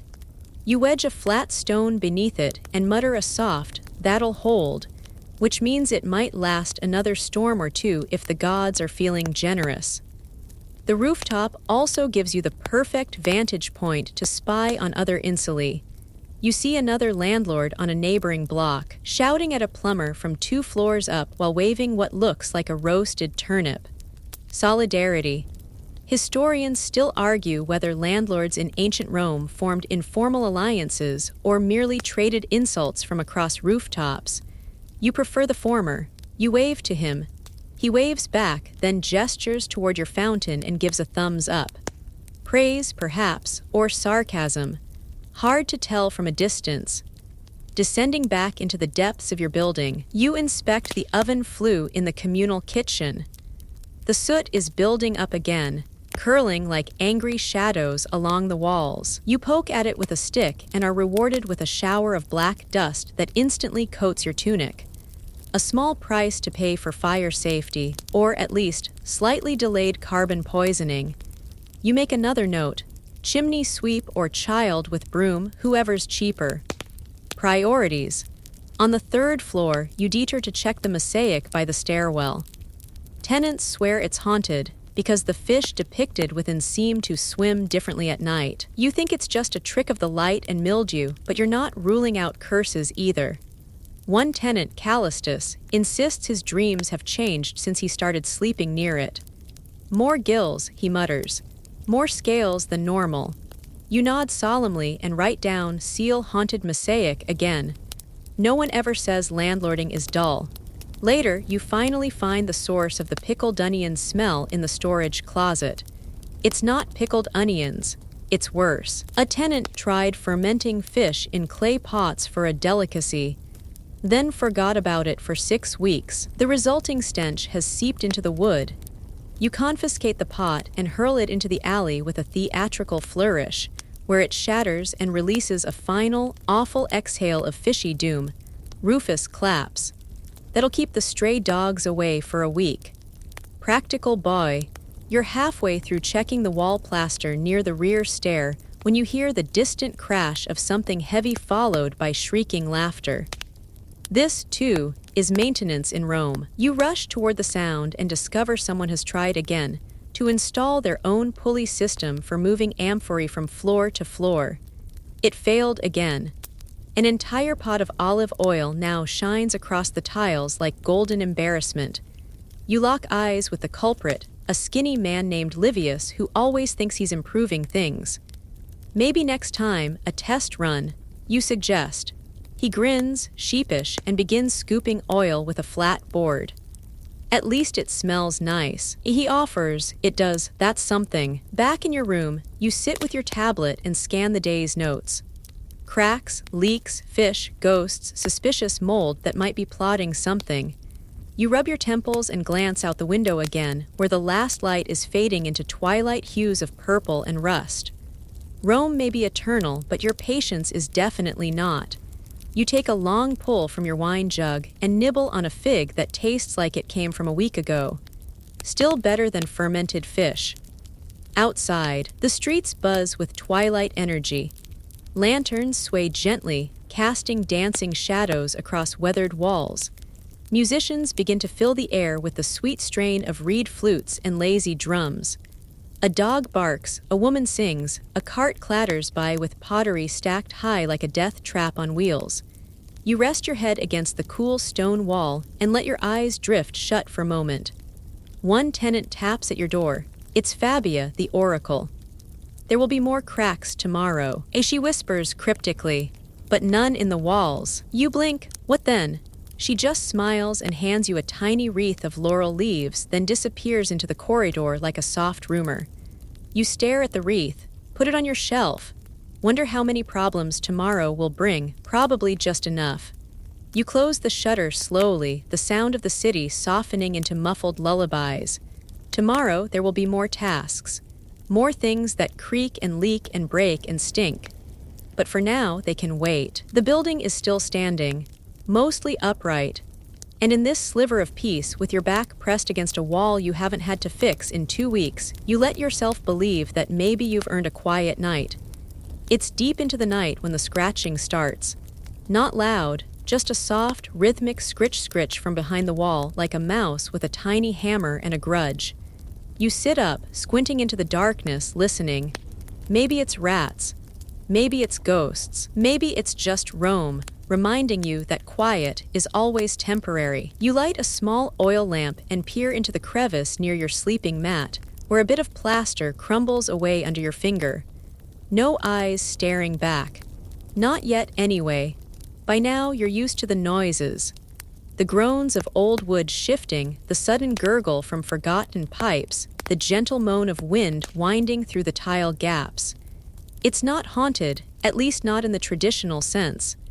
Just tired, like you. You mutter a half-hearted curse to Mars or Mercury, whichever one handles pest control, and try to drift back to sleep, the blanket pulled high over your shoulders like a shield. But before long, there's a knock. that slow, deliberate knock that means trouble, not gossip. You sigh and shuffle over barefoot, the cool floor sending shivers up your spine. Standing in the corridor is Terentia, your tenant from the second floor, her face pale, her tunic slightly askew. It's dripping again, as she whispers. From the ceiling this time into the soup. You blink at her. The lentil soup. She nods gravely. You reach for your sandals and wonder for the 100th time if Romans were meant to sleep at all. In the communal kitchen, the air is damp and oddly fragrant. Sure enough, there's a slow, steady drop of water plunking directly into a wide bowl of simmering lentils. Terentia frowns. At first, I thought it was an added broth, she says. But then it started hissing. You glance up. A fine hairline crack snakes across the ceiling, and near it, a darker stain blossoms slowly. You know that corner. It sits beneath the rooftop basin where people dump their wash water. Again, the dream of gravity has betrayed you. You promise to look into it in the morning. Terentia eyes you doubtfully. Try not to drown in your sleep, she offers gently. And if you do, leave me the bigger storage jar. You smile, but you're also genuinely considering it. Back in your room, you scribble down yet another note. Fix ceiling before soup becomes soup of the gods. That's not even an exaggeration. Romans believed some gods liked offerings of food so much they caused plumbing problems to get more of it. Historians still argue whether that's superstition or early protest theology. Dawn arrives again, and this time you're already up, squinting at the clay tiles spread out on your windowsill like some kind of hopeful jigsaw puzzle. You're supposed to patch the leak, but first you need a reason to delay it. Fortunately, that reason arrives in the form of a shouting match from downstairs. You follow the noise to find two tenants arguing over whose goat chewed through the laundry line. Mine doesn't even like tunics. One insists, "That hole's too small for my goat's teeth." The other counters. You glance at the mangled linen and decide it's time for another building-wide memo. No goats above the first floor. You know it won't work, but it will make you feel better. While smoothing tensions, you notice that the drain behind the lavatorium is clogged again. You step closer, regretting it instantly. The smell suggests someone flushed something that definitely wasn't approved by any Roman sanitation code, assuming such a thing even exists. You use a carved stick to poke at the blockage, releasing a foul belch of air and something that might have once been an apple. The water rushes through with a satisfying gurgle, and for a moment, you feel like a wizard. You spend the next hour adjusting a loose balcony rail. It dangles over the alley like a bored cat, threatening to drop amphorae or worse onto innocent heads below. You wedge a few new pegs into the wall and bind it with rope you hope is stronger than your last apology to the baker's son. He was fine.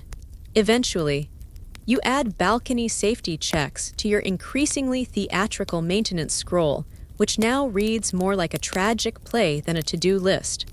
There's also the matter of the laundry pulley. Again, someone tried re-engineering it with bits of leftover loom, which now dangle like intestines from a very confused ceiling beam. You stare at it for a while, hoping it will fix itself under scrutiny. It doesn't. You end up retying the whole thing while a trio of children watch you from a few steps up, offering commentary like bored senators. You tied that wrong. My uncle does it better. What's that smell? You tell them it's wisdom leaking out. You retreat to the storage nook under the stairs to find a replacement tile and stumble across a forgotten basket filled with amphora shards and two dead mice arranged like they died mid-argument. You stare at them for a moment, then carefully cover them back up. Sometimes it's better not to ask questions. You grab the tile and head back up, passing Gaius, who hands you a carrot and says, "In case you need to ward off the spirits." You take it without comment, because honestly, you just might. Outside, the weather shifts and the first drops of rain begin to fall. You curse softly, half laughing. You're on the roof again in sandals, balancing a loose tile in one hand and the carrot in the other. A fitting image. The The rain picks up, so you press the tile into place, seal the edges with quick lime, and hope no one below notices the patch job is slightly crooked. If they ask, you'll tell them it's decorative, Roman chic. As the rain continues, you hurry down to check on the communal atrium. It's holding for now, though a few buckets have been strategically placed under suspicious ceiling bulges. You tighten the beams supporting the pergola, adjust a sagging rope line, and finally collapse onto a bench beside a statue of Minerva. You ever get tired of being wise? You ask her. She says nothing, but a pigeon immediately poops on her head. You take that as a yes. You finally make your way back to your quarters, just as the storm peaks. The wind howls through the cracks, making your shutters rattle and your oil lamp flicker like it's nervous. You huddle by the fire pit, munching on a crust of barley bread and sipping watered wine. It's cold, but the warmth from your small fire and the rhythm of the rain offer a moment of strange peace. This building creaks, it leaks, it moans and groans like a retired gladiator, but it's still yours. Or at least it behaves like it is. You lean your head back and stare at the soot-streaked ceiling. There's a new stain forming, a dark halo that seems to be spreading outward slowly, like a fungus auditioning for a mural. You smile. You'll add it to the list tomorrow. Tonight, you rest. If you listen closely beneath the storm and the occasional tenant snore, you can hear the heartbeat of the building itself. Tired but strong. Grumbling but loyal. Kind of like you. You wake to the rhythmic thunk-thunk of someone pounding grain upstairs. It's not a bad sound, exactly, almost meditative in its repetition. But given that it's barely past dawn, it feels aggressive. You lie still for a moment, wondering whether your brain might gently deflate if you just stay horizontal. It doesn't. So you rise, pull on your tunic, and stretch like an aging ox. Outside your window, the air is humid with the leftovers of last night's storm, and the tiles on the opposite insula glisten like fish scales in the morning sun. Today's task is one you've been putting off for weeks. Actually, months, possibly forever if time had allowed. It's inventory day, the dreaded reckoning of your storage room. You trudge to the small chamber tucked between the back stair and the alley wall, unlock the warped wooden door, and immediately sneeze 3 times. Dust, mildew, and the faint scent of regret waft out to greet you. Inside, it's chaos. Clay jars stacked on broken stools, rope tangled like a vengeful squid, and crates labeled with ink so faded it might as well say, "Here be problems." You start pulling things out one by one. First, a full amphora of fish sauce, unbroken but suspiciously sticky. Next, half a broom tied together with what appears to be someone's old belt. A rusty nail jar. 2 sandals that don't match. A broken helmet that probably isn't legally yours. You line them up outside like you're about to host the saddest market in the empire. Eventually, you find what you're looking for, a pile of spare hinges and pegs, tucked beneath a moldy blanket that tries to cling to your hand like it's lonely. You peel it off with a grunt and drop it into the burn-later pile. From outside, the familiar voice of Domitius calls up. He's back from his trip south and wants to settle accounts. That usually means you owe him money. You glance down the stairwell where he stands like a toga-clad thundercloud, arms crossed, lip curled. You give him a wave and call down, "Give me a moment. Just fighting a snake. There is no snake." But if there were, it'd probably be friendlier than Domitius. You meet him in the atrium where you both squint at a scroll containing various scribbles, smudges, and at least one wine stain shaped like a philosophical question mark. He insists you owe him for the grain delivery 3 weeks ago. You're pretty sure that was paid in full, but since he's bigger and also has a nephew in the Vigiles, you nod politely and agree to a partial settlement, a small pouch of coin and one of your backup amphora lids. He accepts it like it's a peace treaty and disappears into the street. You'll get him back later, maybe give his nephew the top room that smells faintly of boiled radish. As you return to your cleaning, your elbow bumps something behind the crates. You turn and find a miniature bust of Emperor Hadrian tucked into a pile of discarded bricks. You pick it up, it's heavier than it looks, and the nose has chipped off, giving it an accidental scowl. Someone once tried to start a shrine down here, probably during the last census when everyone suddenly remembered they were supposed to be patriotic. You set it aside on a ledge. Maybe it'll bring luck, or at least keep the mice from forming a union. Eventually, the inventory becomes less about counting and more about wondering how you ever accumulated so much. You discover a scroll labeled Tax Receipts 119-121 that fills you with dread. You also find a child's toy horse carved from olive wood. You pause at that, because no children have lived here since Lucia and her family left 2 summers ago. Did it belong to them, or to someone before? Historians still argue whether Roman landlords kept tenant belongings on purpose or simply forgot to clear them out. You tend to believe it's both. At midday, you take a break to eat flatbread with honey, some olives, a sliver of dried sausage you were saving for a better mood. It's enough. You sit on the back steps where the shade clings stubbornly and listen to the distant street sounds. A vendor yelling about figs, the clatter of hooves. Someone strumming a lyre badly, bravely, and entirely too loud. You breathe it all in, this strange harmony of your neighborhood, a blend of effort and accident, like a song sung out of key but with enthusiasm. Refreshed, or as refreshed as someone covered in dust can be, you head upstairs with a small sack of tools to check on the upper apartments. One of them is vacant now, since Junia moved to her cousin's villa outside the city. You unlock the door and step inside, immediately struck by how quiet it is. No worn sandals on the threshold, no incense smoke curling from the lamp niche. Just dust and echo and a floor that creaks in protest. You open the shutters and let the light in. It falls across the mosaic, faded and chipped, but still beautiful, a dolphin mid-leap, tail caught in an eternal splash. You wonder how long it took someone to lay all those little tiles, only for them to become part of a room no one remembers anymore. You clean a bit, because cleaning is mourning and hope all at once. You imagine the next. Tenant might be a young couple or an aging poet who just wants silence and tea. You'll fix the hinge, scrub the stain from the wall, maybe even patch the tiny hole near the corner where the wind whistles at night like it's telling. Secrets. Back in the corridor, you run into Leontius, the artist. He's lugging a crate of pigments and a long roll of fresh canvas up the stairs, panting and cursing the gods of weight and gravity. He asks if he can use the rooftop terrace for a few days to capture the light.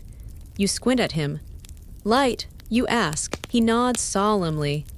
It's different up there, truer, less judgmental. You agree, mostly because he once painted your cracked wine jug to look like a marble amphora, and you're still flattered. You give him a spare key and a warning. No nudity before noon. He laughs. Who do you think I am, Apollo? Honestly, you're not sure. As the sun slides west, you make one last pass around the building. You straighten a loose door frame, adjust the pulley rope someone used to lift up 3 loaves of bread and a pigeon, unrelated, hopefully, and check the corner where the soup drip used to be. Dry, miraculously dry, you nod with satisfaction, and maybe just a little disbelief. You end the day back in your room with a cup of lukewarm pasca and your feet in a basin of cool water. Your ledger lies beside you, half filled with neat lines and nonsense codes only you understand. You flip to a blank page and begin a new entry. Inventory complete, sort of. Leontius approved for rooftop. Storage haunted but manageable. Found Hadrian. May he protect us from further ceiling collapses. Then you pause, stare out the window, and watch as the last light bleeds into the skyline. Tomorrow will bring more leaks, more arguments about goats, more dust and odd discoveries. But tonight, the building breathes evenly. And for once, so do you. The next morning begins with a knock. No, not a knock. More like a rhythmic thudding that sounds suspiciously like someone using a hammer against a door frame they probably shouldn't be hammering. You blink awake, one eye open, the other resolutely closed, and try to convince yourself it's all part of a dream. It's not. You sigh and roll out of bed, stubbing your toe on a chipped amphora you meant to move last week. It's going to be that kind of day. When you creak the door open, you find Flavia standing there, her arms crossed, her brow drawn down like storm clouds. Her youngest daughter peeks out from behind her robes, chewing what might be a date or a button. Flavia has a complaint, of course. The floor in her kitchen is weeping. That's the word she uses. Not leaking. Weeping. Like the tiles are emotionally devastated by something and have decided to express themselves in moist despair. You follow her upstairs to investigate, your toes still smarting and your dignity already a distant memory. Inside the apartment, the floor does, in fact, look like it's absorbing water from somewhere below or within. You crouch and press a finger against one of the tiles, damp but not warm. You give it a sniff, which earns a look of dismay from Flavia, and declare it not sewage. Just clean, confused water. You head upstairs to the apartment directly above hers, which currently houses one Lucius the baker, a man whose hygiene is as questionable as his sense of personal space. He opens the door shirtless, flower-covered, with a smile that suggests he doesn't quite remember your name, but thinks you owe him something anyway. You explain the situation. He frowns, scratches his chin, and admits that he may have spilled an amphora of milk 2 days ago. Rather than clean it, he just put some straw on top and hoped the gods would sort it out. You stare at him for a moment, blinking slowly, willing yourself not to shout. Milk, Lucius, really, milk. He shrugs. It's protein. You don't have the energy to explain osmosis to him. Instead, you promise to send up some replacement tiles and a warning from Neptune himself. As you descend, Flavia is waiting. You relay the cause of the dampness, and she gives you a flat stare that says she knew it was something ridiculous. She's lived in this building long enough to expect ridiculous. Still, you offer to repair the tile damage, and in exchange, she offers you a piece of cake she made from barley and something purple. It's surprisingly decent. Possibly even good. You make a mental note not to be so skeptical next time. Though next time will probably involve her goat escaping again. Back in your central courtyard, you notice a small gathering of children crowding around a curious object. You squint. It looks like a wooden figurine of Mercury, painted bright red and missing one winged sandal.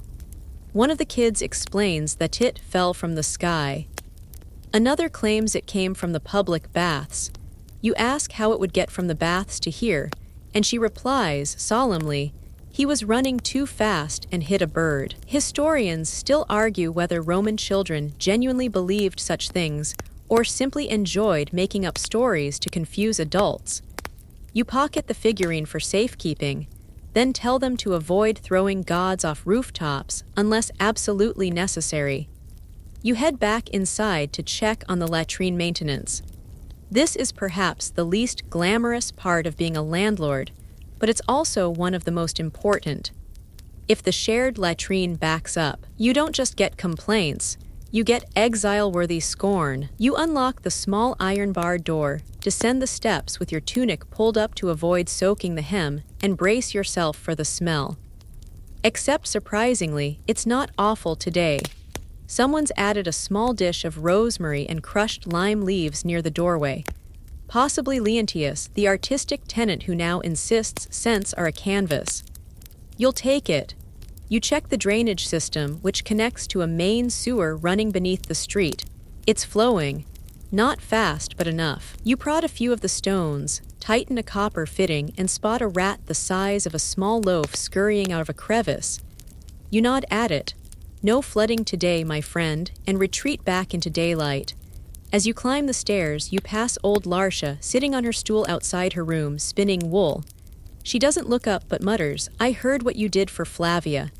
You pause. Good or bad? Mediocre, she replies. But better than nothing. You nod and accept this as the highest form of praise she'll ever bestow. She's the building's unofficial judge, jury, and gossip conduit. If she ever stops spinning, the city may collapse. By afternoon, you're hot, sweaty, and craving something sweet. You wander down to the corner thermopolium and trade a copper coin for a small bowl of honeyed dates and cold lentil mash. You eat them in the shade of your building, leaning against the sun-warmed wall, feet stretched out into the alley. The city moves around you, vendors shouting, carts rattling, children playing a violent game involving sticks and something that might once have been a shoe. For a moment, everything feels manageable. Then you hear a shriek from above. It's Marcia again. You bolt upstairs to find her holding a broken lamp and gesturing wildly at a trail of blackened soot across her ceiling.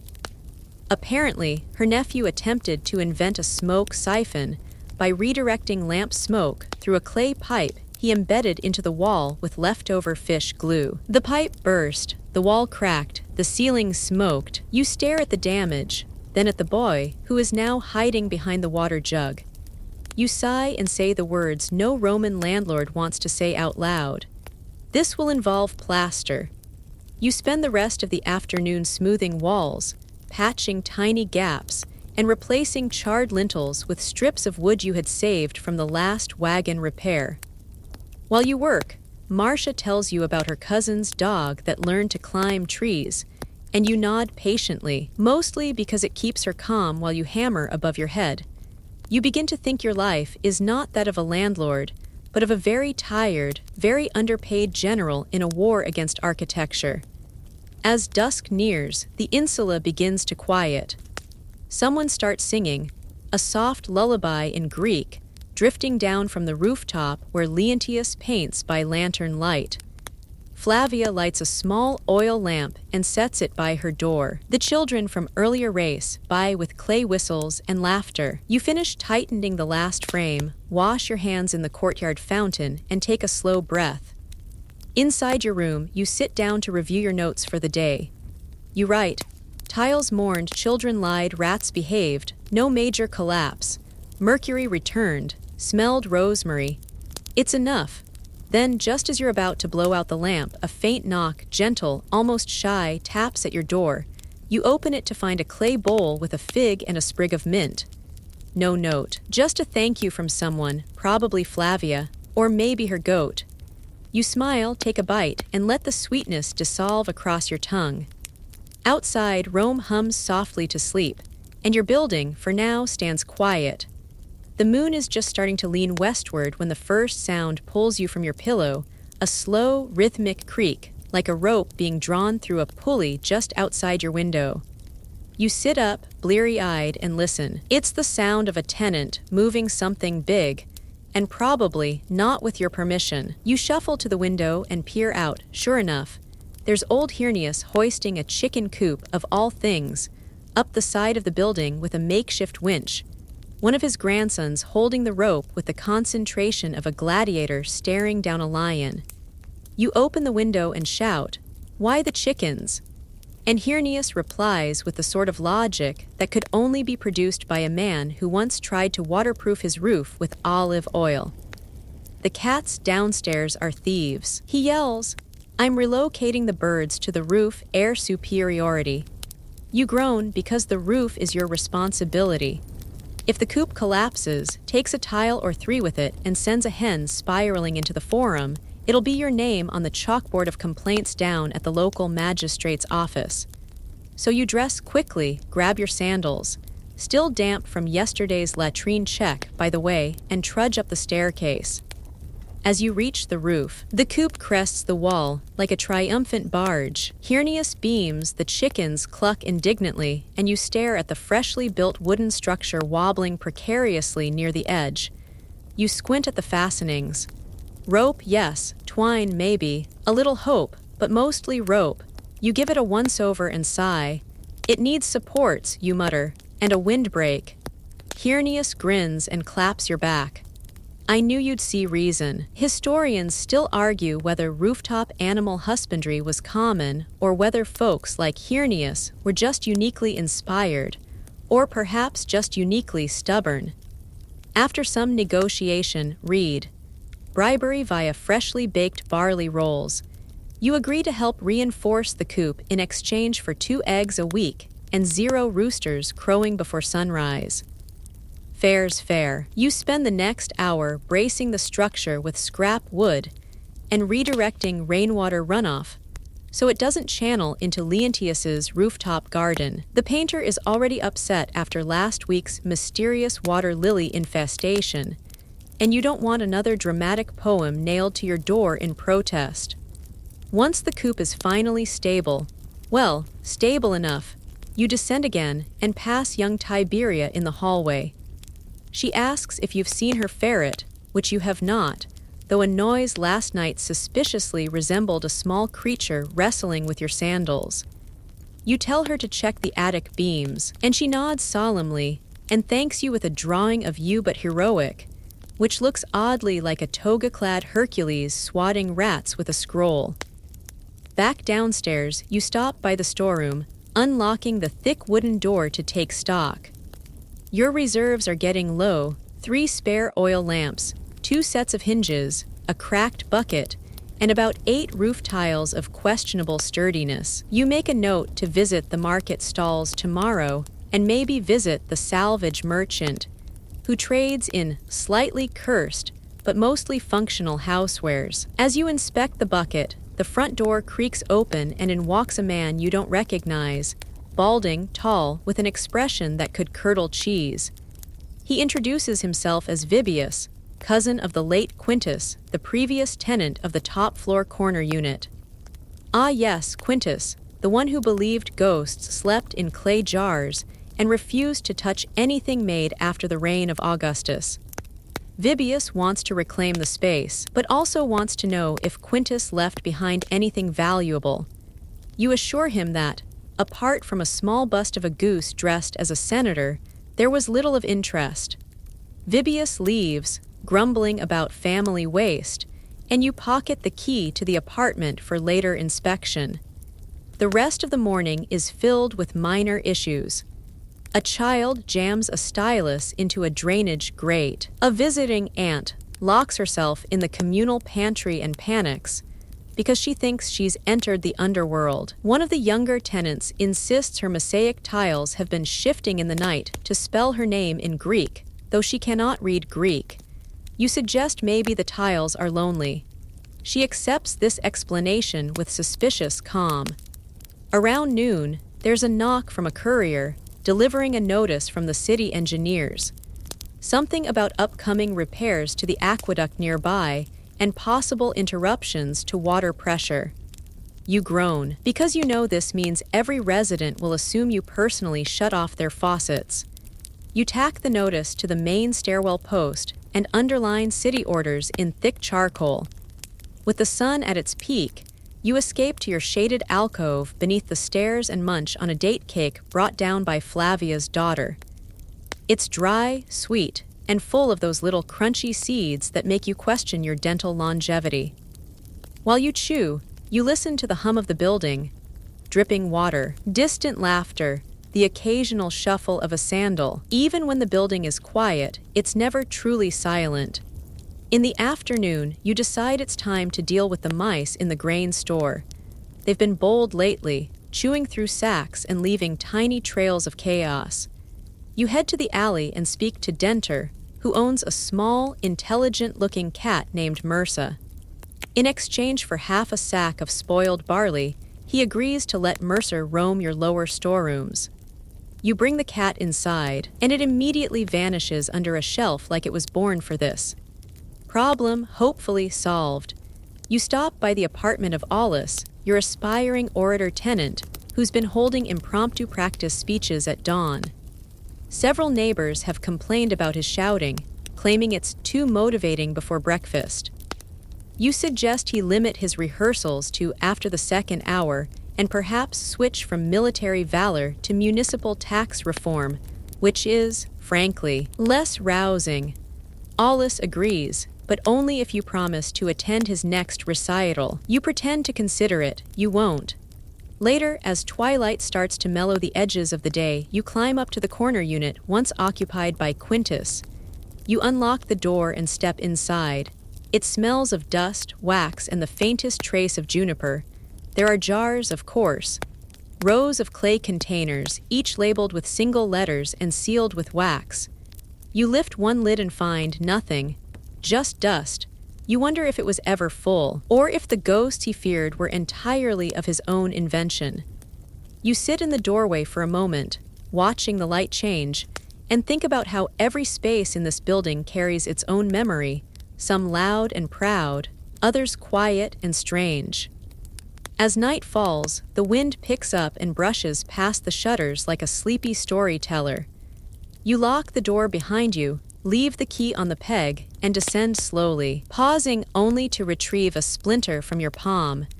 Your reward for adjusting the chicken coop earlier. You light a lamp and make your final rounds, tightening a window, securing a latch, smoothing a wrinkle in the hallway mat that tripped a tenant last week and nearly caused an epic toga flail.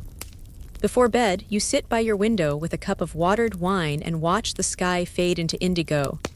Someone is playing a flute 2 buildings over. The chickens coo softly above you, now silent and still in their ridiculous little castle. And for the moment, just the briefest moment, the insula is at peace.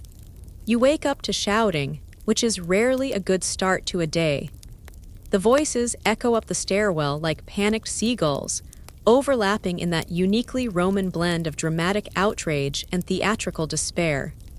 You swing your legs over the side of the bed and shuffle to the door, squinting down the hall just in time to see 2 neighbors, Calvia and Marcia, mid-dispute, flailing their arms at one another with the vigor of people who truly, deeply care about being louder than the other. At issue, it seems, is the mysterious disappearance of a laundry basket.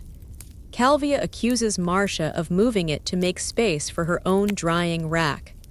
Marcia insists she thought the basket had been abandoned, possibly cursed, and simply kicked it to the side to protect her children. The basket itself sits between them, dented and sad, holding a single sock and what appears to be a half-eaten pomegranate. You step between them, raise a calming hand, and suggest, gently, that perhaps the wind blew it over. Historians still argue whether public laundry disputes were common or just the byproduct of communal courtyards and too much sun. You say, and while neither woman seems interested in historiography, they both mutter and slink off in opposite directions. You place the sad laundry basket on the landing with a small sign that reads lost, confused, but free to good home. Someone will take it by noon, you're sure. Then it's off to check the drains again, because the storm yesterday tested even the bravest gutters. You descend to the lowest level, where the air smells like mildew, soggy reed mats, and the ghost of someone's spilled fish sauce. You crouch beside the main drain with your trusty iron hook and pull away the top cover, revealing a scene that's half hydrology, half horror. Debris, yes, twigs, cloth scraps, the occasional hairpin, but also something new. A doll's head, pale ceramic with painted lashes, bobbing gently in the water like a tiny, judgmental oracle. You sigh and fish it out. This will definitely end up as some child's nightmare or possibly artwork. Maybe both. On your way back up, a tenant stops you, Julius the baker, holding a loaf of bread like it's a peace offering. He wants to know if he can set up a second oven in the shared courtyard, promises it'll be safe, efficient, and totally not a fire hazard. You nod thoughtfully while picturing the last time someone installed a totally safe oven. Your right eyebrow still hasn't fully grown back from that incident. You agree to a trial, but insist on being present when it's fired up for the first time. If it hisses, I run, you mutter, and he laughs. You weren't joking. Midday brings a visit from a man named Proculus who claims he was promised an apartment with a balcony and working plumbing by your predecessor. A fellow long since vanished to the provinces to avoid precisely this kind of conversation. You show Proculus the only available space, a modest unit on the 2nd floor, no balcony, but with a window that overlooks a fig tree and just enough plumbing to wash hands, not sins. He isn't impressed. You offer to throw in a pot of basil and a promise that the pigeons nesting outside only defecate on alternate days. Sold. You write up the lease using your wax tablet, pressing in the letters carefully while Proculus eyes the stylus like it might sprout legs. "You're sure this is legal?" he asks, and you give the universal Roman response to that question. "As legal as everything else around here." He shrugs and signs with a flourish. One more name for the records, one more occupant added to the building's ever-shifting soul. The afternoon sunlight casts golden strips through the hallway, and you pause for a moment at the central stairwell, watching motes of dust dance like lazy spirits. A few kids run past, laughing and yelling about pirates, and you hope they're pretending, though one of them is holding what looks suspiciously like a real dagger. You make a mental note to ask their mother about that. You climb the narrow staircase to the top floor again, this time to investigate a complaint about noises in the wall. The tenant, a quiet potter named Silanus, swears he's been hearing scratching, whispering, and the occasional giggle.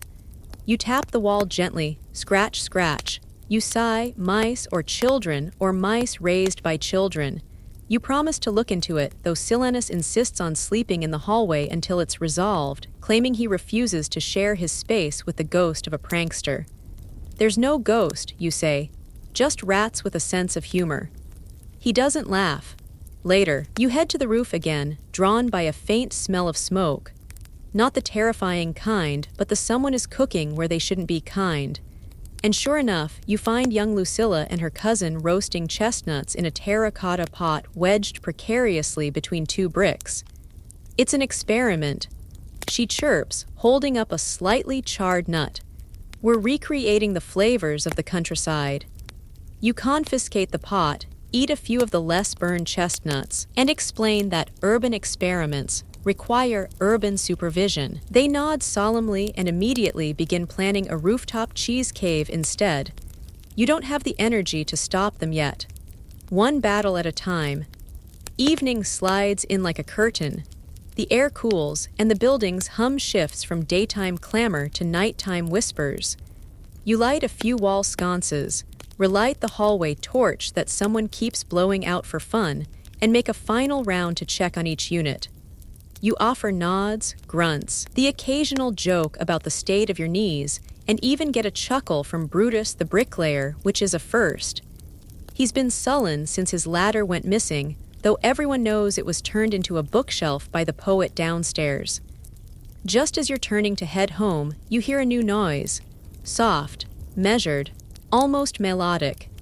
You follow it past the laundry lines, past the dripping gutter you've promised to fix, and find a young girl, Tiberia again, playing a reed flute she's made herself. It's squeaky, imperfect, but oddly calming. You lean against the doorway and listen for a while, not speaking. The chickens above cluck softly. Someone sneezes in the distance. The world spins on. You head inside, feet aching, back slightly bent, but spirits weirdly high. Despite everything, the cracked walls, the cranky tenants, the occasional flaming oven, this place is alive. It breathes. And somehow, it always welcomes you back. You pour yourself a small cup of wine, sit by your flickering oil lamp, and scratch out tomorrow's to-do list on a wax tablet that has seen far too many lists. At the top, roof chickens again. Then, beneath it, ask Denter about getting a backup cat. You chuckle to yourself, drain the cup, and stretch your arms toward the shadows of the ceiling. The day is done. The walls sigh with you. The next morning starts with an unmistakable thud, followed by a pause, and then the rolling sound of a clay jug tumbling down the staircase. You groan before your eyes even open, because only two things ever roll like that: amphory or toddlers in barrels, and thankfully it's almost always amphory. You shuffle toward the stairwell and lean over the railing just in time to see Cassius, the wine merchant on the third floor, peering sheepishly at his now jugless hands. The shattered amphora lies at the bottom step, dark red wine bleeding into the cracks of the stone like some melodramatic offering to Bacchus. You give him the look of a landlord who's definitely going to withhold part of a security deposit one day. You descend with a broom in hand and start cleaning the mess while Cassius calls down weak apologies, offering a replacement amphora from his reserve batch, which, knowing him, is just grape juice he stores in reused olive jars. He promises he'll carry the next one by hand, not balanced on his head like some sort of circus act. You tell him that would be appreciated, not least because the last thing this building needs is another wine stain the color of a small crime scene. Historians still argue whether Romans preferred their wine diluted, spiced, or just dangerously fermented. You mutter as you sweep, and you wonder which category this batch fell into. Half an hour later, you're in the courtyard negotiating rent with your most slippery tenant, Tullia, a seamstress with a fondness for elaborate excuses and a rotating cast of sick uncles whom no one has ever actually met. She presents this month's story with flair. Her work was ruined by an unexpected rainfall, a dog knocked over her thread baskets, and her latest client paid her in walnuts instead of coins. She even pulls a few walnuts out of her tunic as proof. You offer her a deal, half rent this month, full next month, and you get first pick of any garments she's about to throw away. You walk away with a suspiciously stylish tunic and a bag of walnuts, wondering if maybe she's playing the long con and winning. The morning continues in its usual unpredictable rhythm. A pigeon manages to wedge itself between two roof tiles and now coos with the echoing fervor of a very tiny, very confused deity. You climb up there with a towel, a stick, and the patience of someone who's removed more birds from walls than any mortal should be asked to. The pigeon resists. You coax it out gently, only for it to immediately fly inside someone's open window. A moment later, a shriek confirms that it's landed in the apartment of Severina, who has an intense phobia of birds ever since the seagull incident on her honeymoon in Ostia. You sigh and head downstairs again, grabbing a broom along the way. By midday, you're mediating another squabble, this time about musical instruments. Gaius the lyre player claims that his downstairs neighbor, a potter named Decimus, is intentionally making extra noise during his practice sessions by banging pots together. Decimus says the lyre playing sounds like a goat caught in a harp trap, and that he's merely working on a new pottery rhythm. You suggest a compromise. Gaius plays only during daylight, and Decimus gets earplugs made of beeswax, which the apothecary downstairs happens to sell in little conical shapes. They grumble but agree. It's not peace exactly, but it's peace adjacent. In the middle of these mundane negotiations, you hear a rumor. Apparently, someone spotted a government official near the insula last night, scribbling notes on a wax tablet and inspecting roof lines. That can only mean one thing: inspection season. You tense. There's nothing quite like a Roman bureaucrat with a checklist to ruin a perfectly acceptable crumbling structure. You gather your thoughts, pace your way through the stairwells, and take note of everything that needs a quick fix, or at least a cosmetic improvement. You bribe a few children with honey cakes to sweep the stairwells. You polish the brass handles on the front entrance. You even convince the resident herbalist to place a few sprigs of lavender near the chamber pots to mask what you call the smell of vigorous living. She agrees with a nod and a knowing smile, though she tosses in some wormwood too, for pest control and warding off minor curses. You don't ask for clarification. You're just grateful someone's helping. The afternoon sun creeps through the upper windows in lazy gold beams.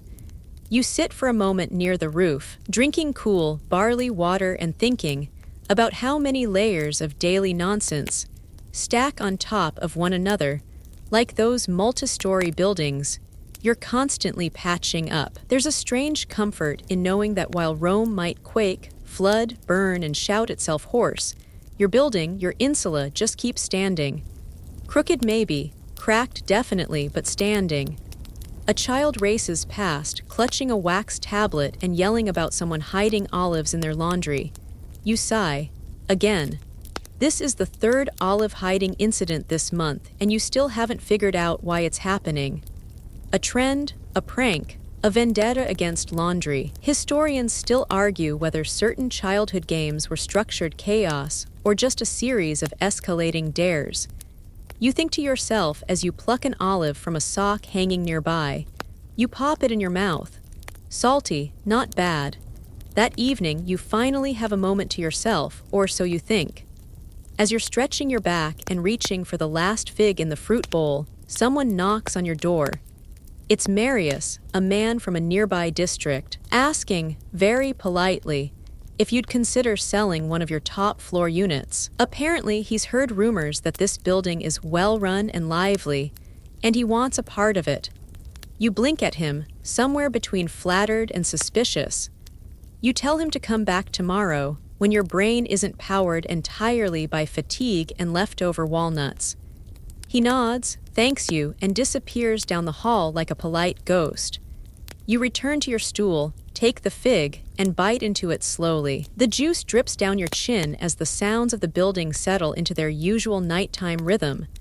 The soft thump of sandals, the clink of someone setting down a pot, a baby's laugh, and a distant liar trying very hard to sound impressive.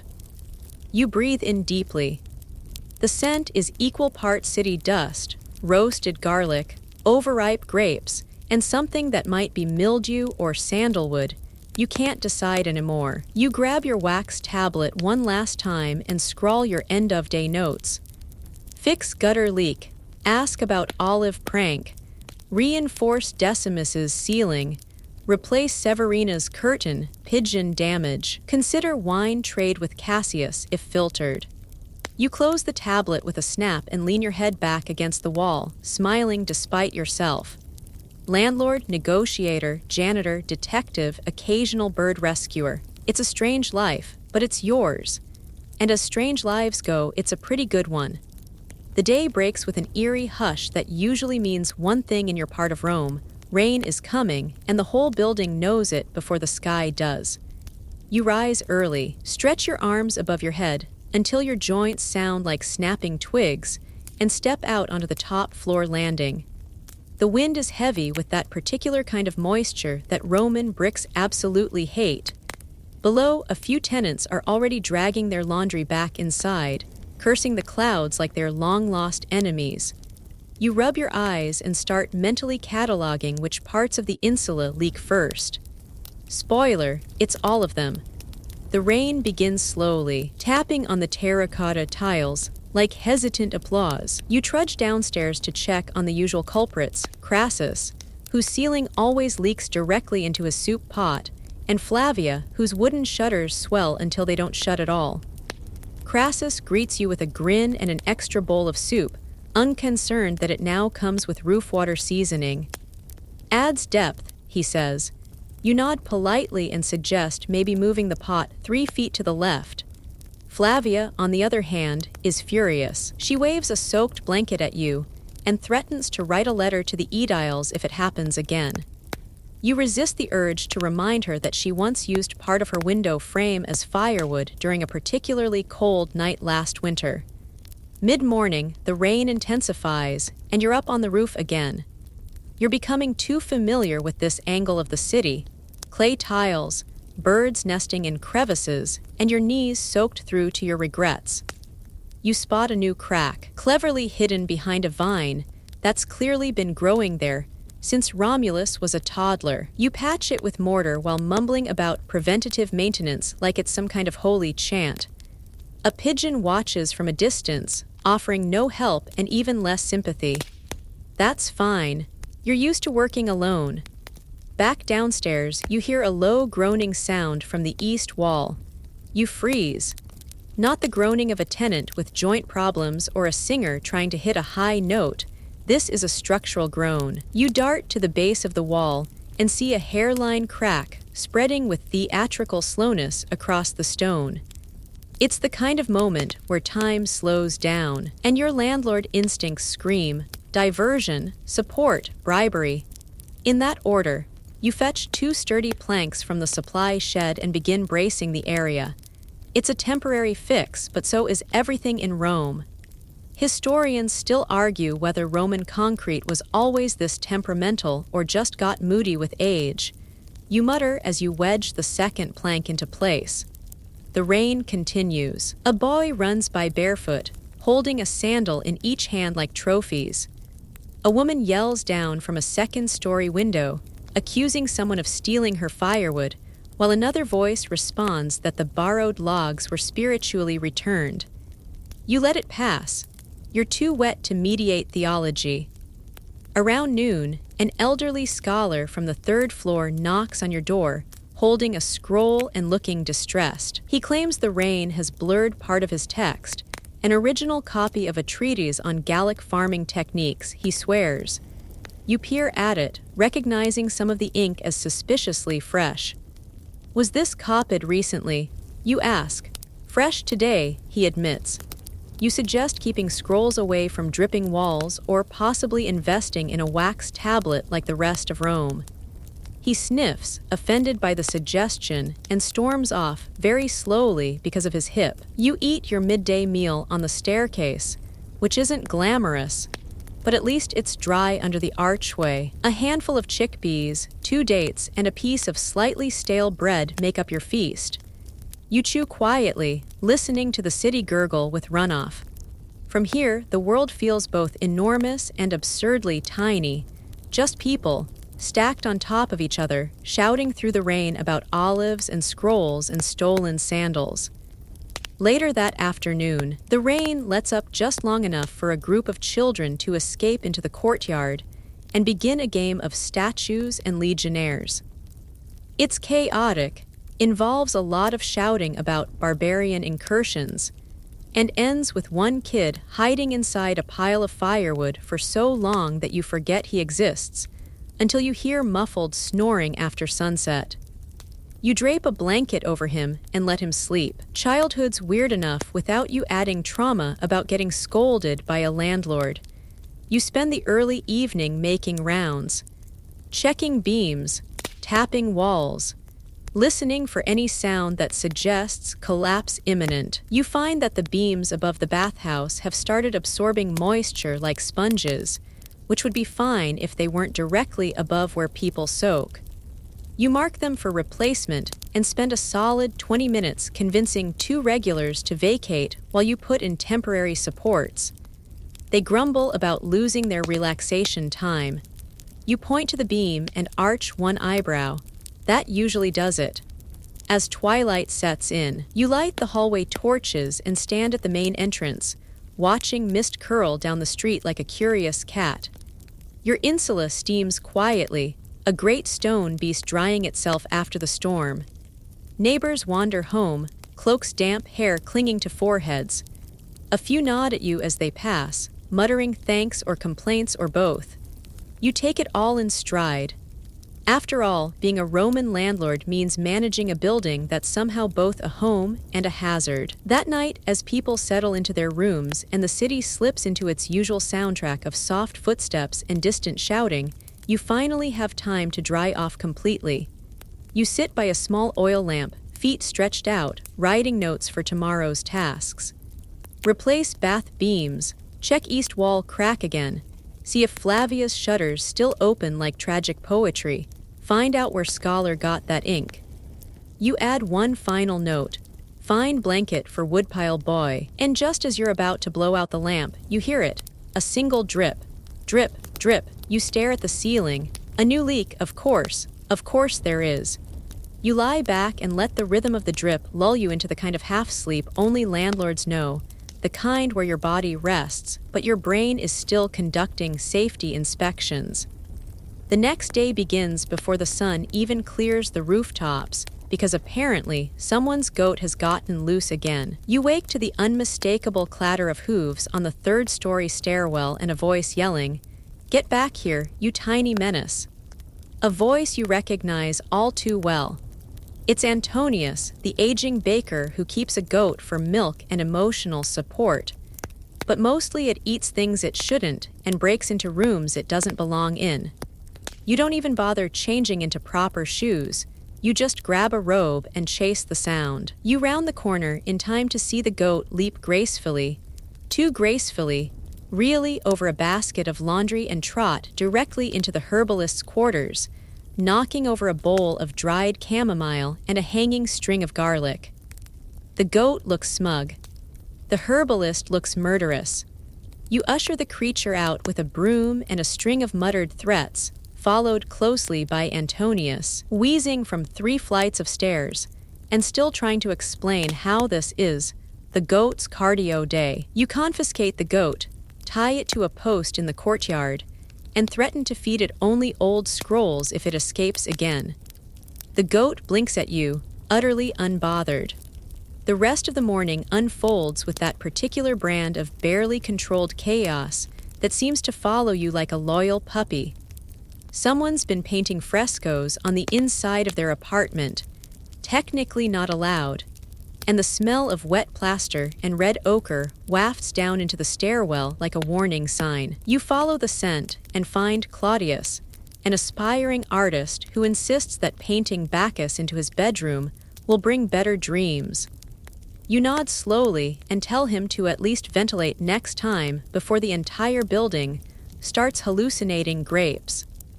Historians still argue whether domestic wall paintings had ritual meanings or were just very fancy doodles.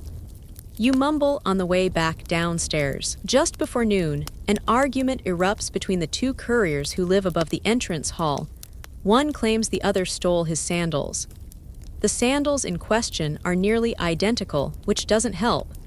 You investigate like it's a case for Cicero himself, inspecting footprints, strap length, and sandal wear. Eventually, you determine that both pairs belong to the same man, and the second courier has actually been barefoot for 3 days without noticing. He shrugs and says, "Explains the splinters." You give him a new pair from the lost and found box.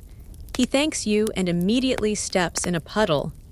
Later, you host a brief but surprisingly civilized tenant meeting in the courtyard. You call it a listening session, but mostly it's so you can gauge what people want fixed without being shouted at while holding hot soup. People bring their concerns. The west stair rail still wiggles, the latrine doesn't smell like lavender anymore, someone's been playing dice on the roof at midnight and shouting Fortuna. A bit too loud. You take notes, promise nothing, and hand out slices of flatbread to keep things from spiraling. The dice game you let slide for now. Fortuna's had worse PR. The afternoon brings a rare gift, a visit from your cousin Marcus, who lives across the city near the Forum and works as a junior legal clerk. He arrives with a grin and a basket of figs, claiming he's checking in on the family investment, which is code for "I want to gawk at your strange tenants." You give him the brief tour, avoiding the herbalist's still goat-scented quarters and the fresco of wine gods, and he marvels at the absurd efficiency of the place. "It's like a puzzle that doesn't want to stay solved," he says. You nod, accepting that as high praise. Over lunch, you and Marcus sit beneath a stretched linen shade in the courtyard and talk politics, gladiator rumors, and how terribly that new statue of Nero looks from behind. You both agree it's unsettling. He tells you that a new building regulation is coming, something about stair width and emergency exits. You groan. Just what your barely compliant insulin needs, more measurements. You thank him anyway and make a mental note to check your own stairs with a rope and an overly optimistic attitude. The children begin a game involving chalk lines and shouted Latin phrases that don't seem to mean anything. One of them is wearing a bronze helmet too large for their head. Another insists they are Jupiter's tax collector. You nod in approval. It's probably better than pretending to be real tax collectors. A curious tourist pokes their head through the main gate, eyes wide at the noise and scent and sheer Romanness of the scene. You wave and smile. The tourist takes a picture with their mind, looks overwhelmed and retreats, probably for the best. By evening, things settle slightly. You check the wine jug Cassius gifted you, filtered, surprisingly drinkable, and sip a little as you make final rounds. The ceiling leak from yesterday has slowed to a mere damp patch, which feels like a small victory. The bathhouse beam is holding, for now, and the child in the firewood has relocated to a blanket fort behind the laundry line. You compliment his engineering. He offers you a walnut. You accept. The building hums like a living thing. Somewhere, someone is laughing softly. Someone else is singing, terribly but with spirit. Oil lamps flicker to life one by one, their glow seeping through doorways and cracks like a whispered promise of sleep. You stand at the rooftop edge again, looking out over the jumbled rooftops of Sabura and thinking about how many little dramas, decisions, and disasters live in each block of stone. Your insula may not be perfect, it may not even be entirely stable, but it's yours. And that makes it beautiful in a very Roman way. Just before bed, you pause by your door and notice a fresh scroll tucked into the crack. It's from the artist Claudius. A thank you and a small sketch, crudely done of you holding a broom like a weapon, chasing a goat. It's ridiculous. It's charming. You smile and hang it on the inside of your door. Maybe Bacchus will bless your dreams tonight. After all, the city wakes slower today. Even the birds seem to chirp with hesitation, like they're unsure whether to greet the day or go back to sleep and pretend it's still Saturn's day. You rub your eyes and stretch, grateful for the stillness, even if it's the suspicious kind, the kind that usually means something broke while you weren't looking. You throw on your tunic, slip your sandals on, and step outside to inspect your kingdom of organized disarray.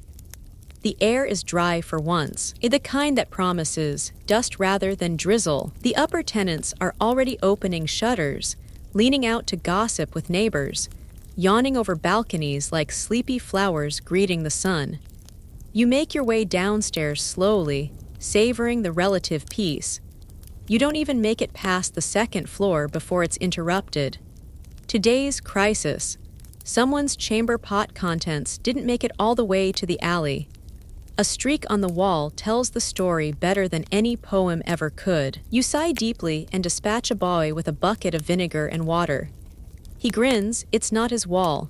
You note to yourself, start a chore rotation. You spend the next hour doing what you call the tap and squint routine. Tap the wood, squint at the cracks. Knock on bricks, frown thoughtfully. Whisper ancient prayers to Minerva, goddess of wisdom and preventive repairs. It's strangely soothing. The building talks back in tiny ways, a creak here, a breeze under a beam there, the occasional grain of plaster falling like snow. You listen carefully. You always listen. A letter arrives, hand-delivered by a runner too energetic for this hour. It's from the local magistrate, and it smells faintly of pompous ink and trouble. They're requesting a formal inspection of all insulae in the district next week. You close your eyes. Of course they are. Historians still argue whether these inspections improved safety or just papered over disaster. You mutter. Either way, you'll need to tidy up, or at least disguise the most unstable bits with a layer of charm and prayers.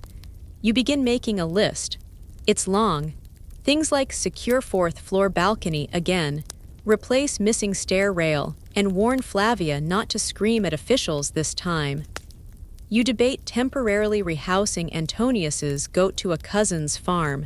You know he'll protest.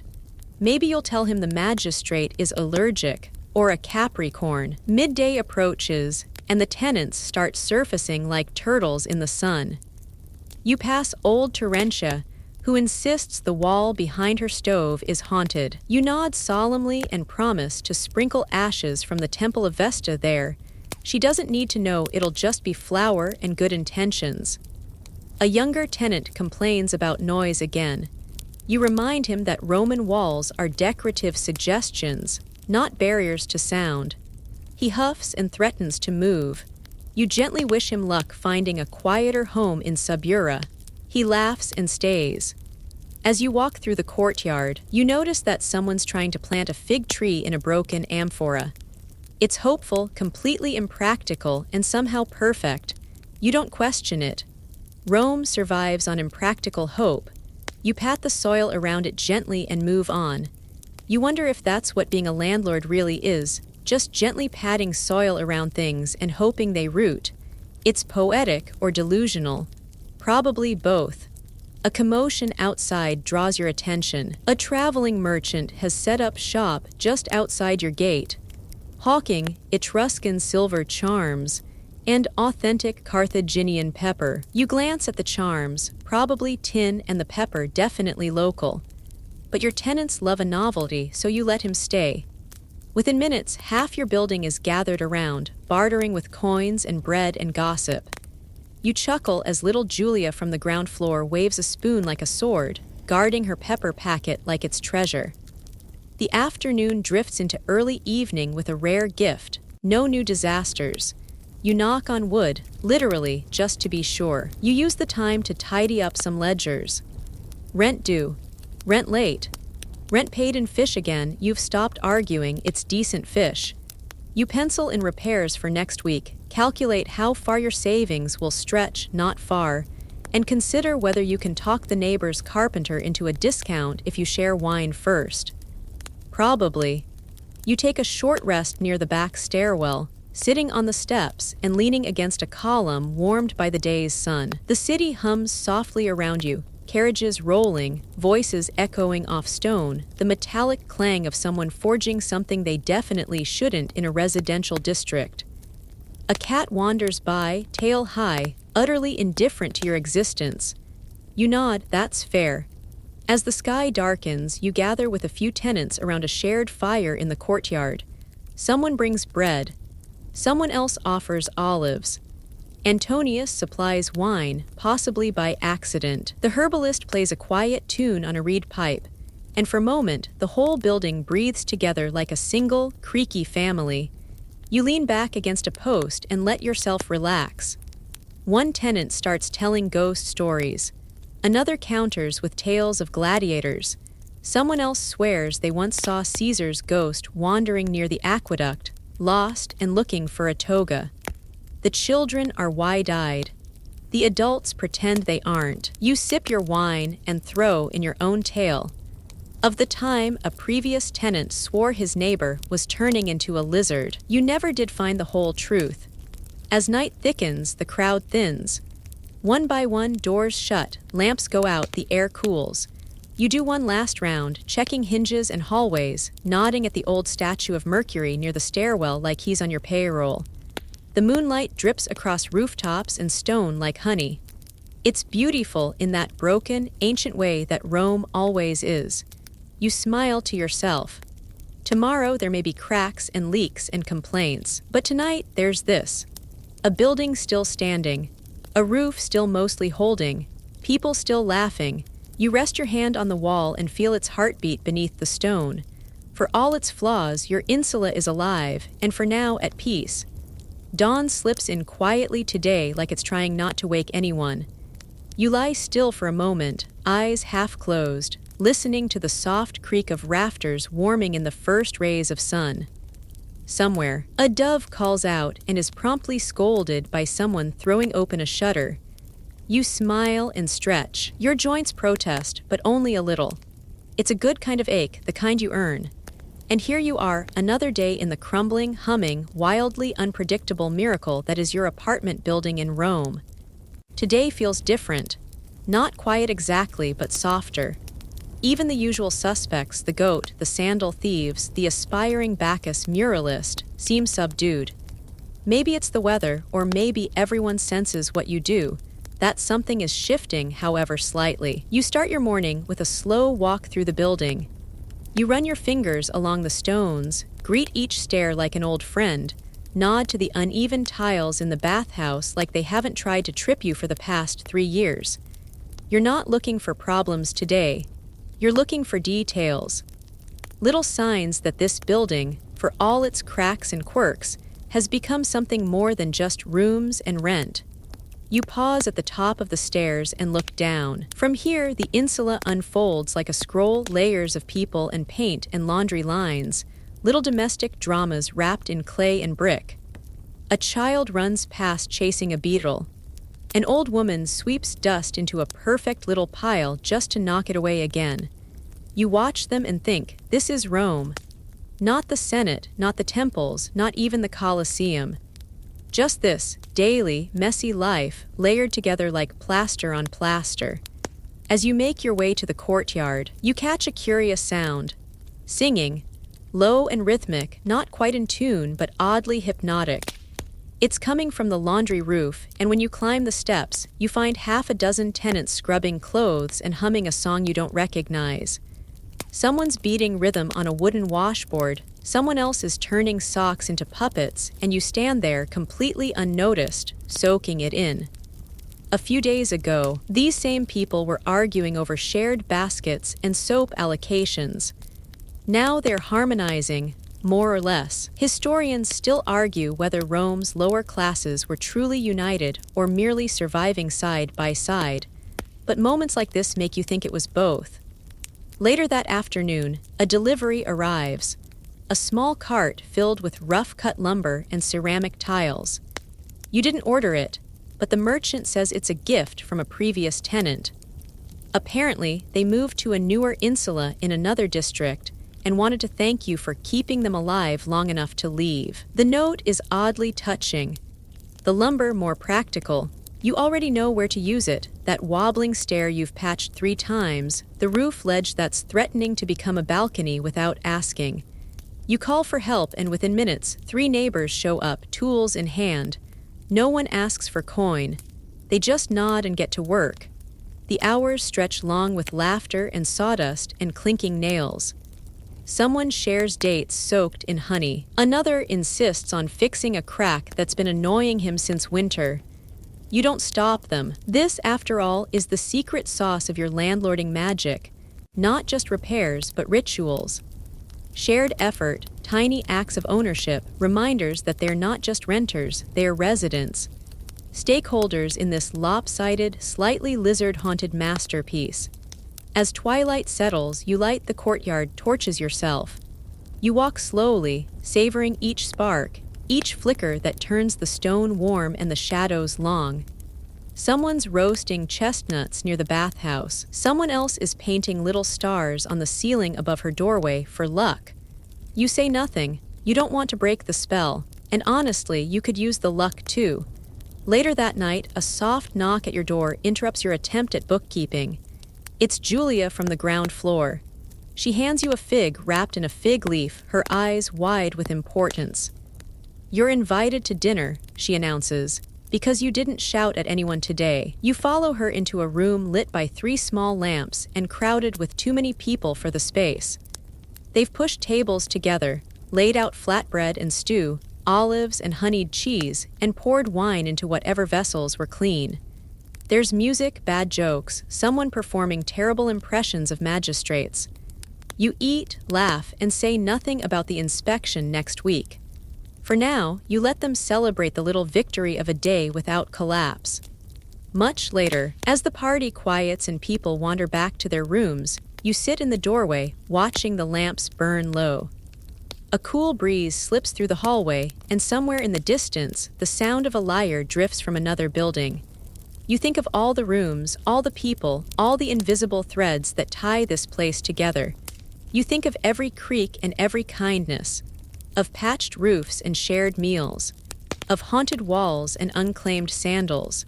And you realize something. You are more than a landlord. You are a quiet architect of stability, a wrangler of lives, a daily miracle worker who turns chaos into community, one cracked tile and one awkward apology at a time.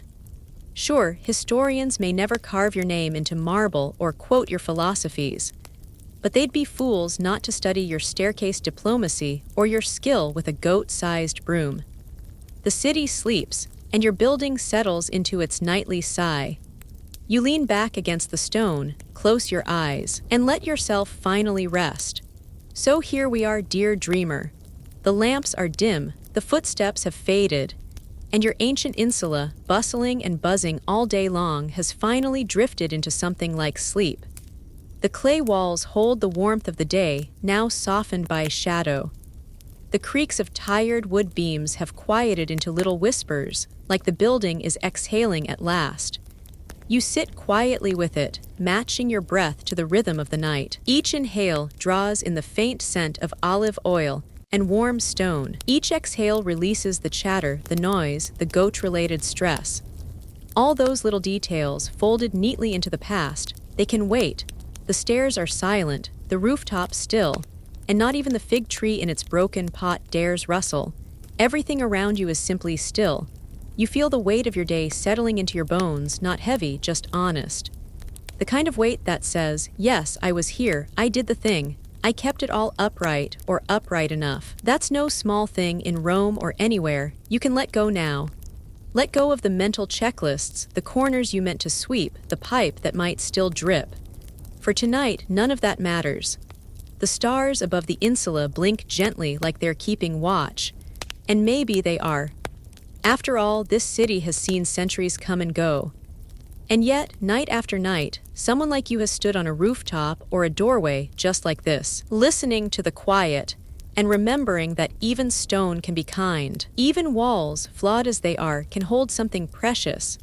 Like lives, like laughter, like stories whispered beneath torchlight.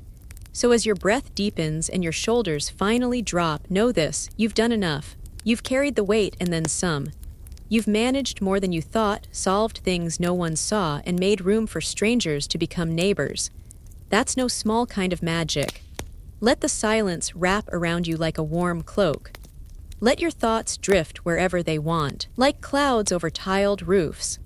And if your dreams take you back to winding staircases, to rooftop views, to fig trees and whispered jokes in ancient alleys, so be it.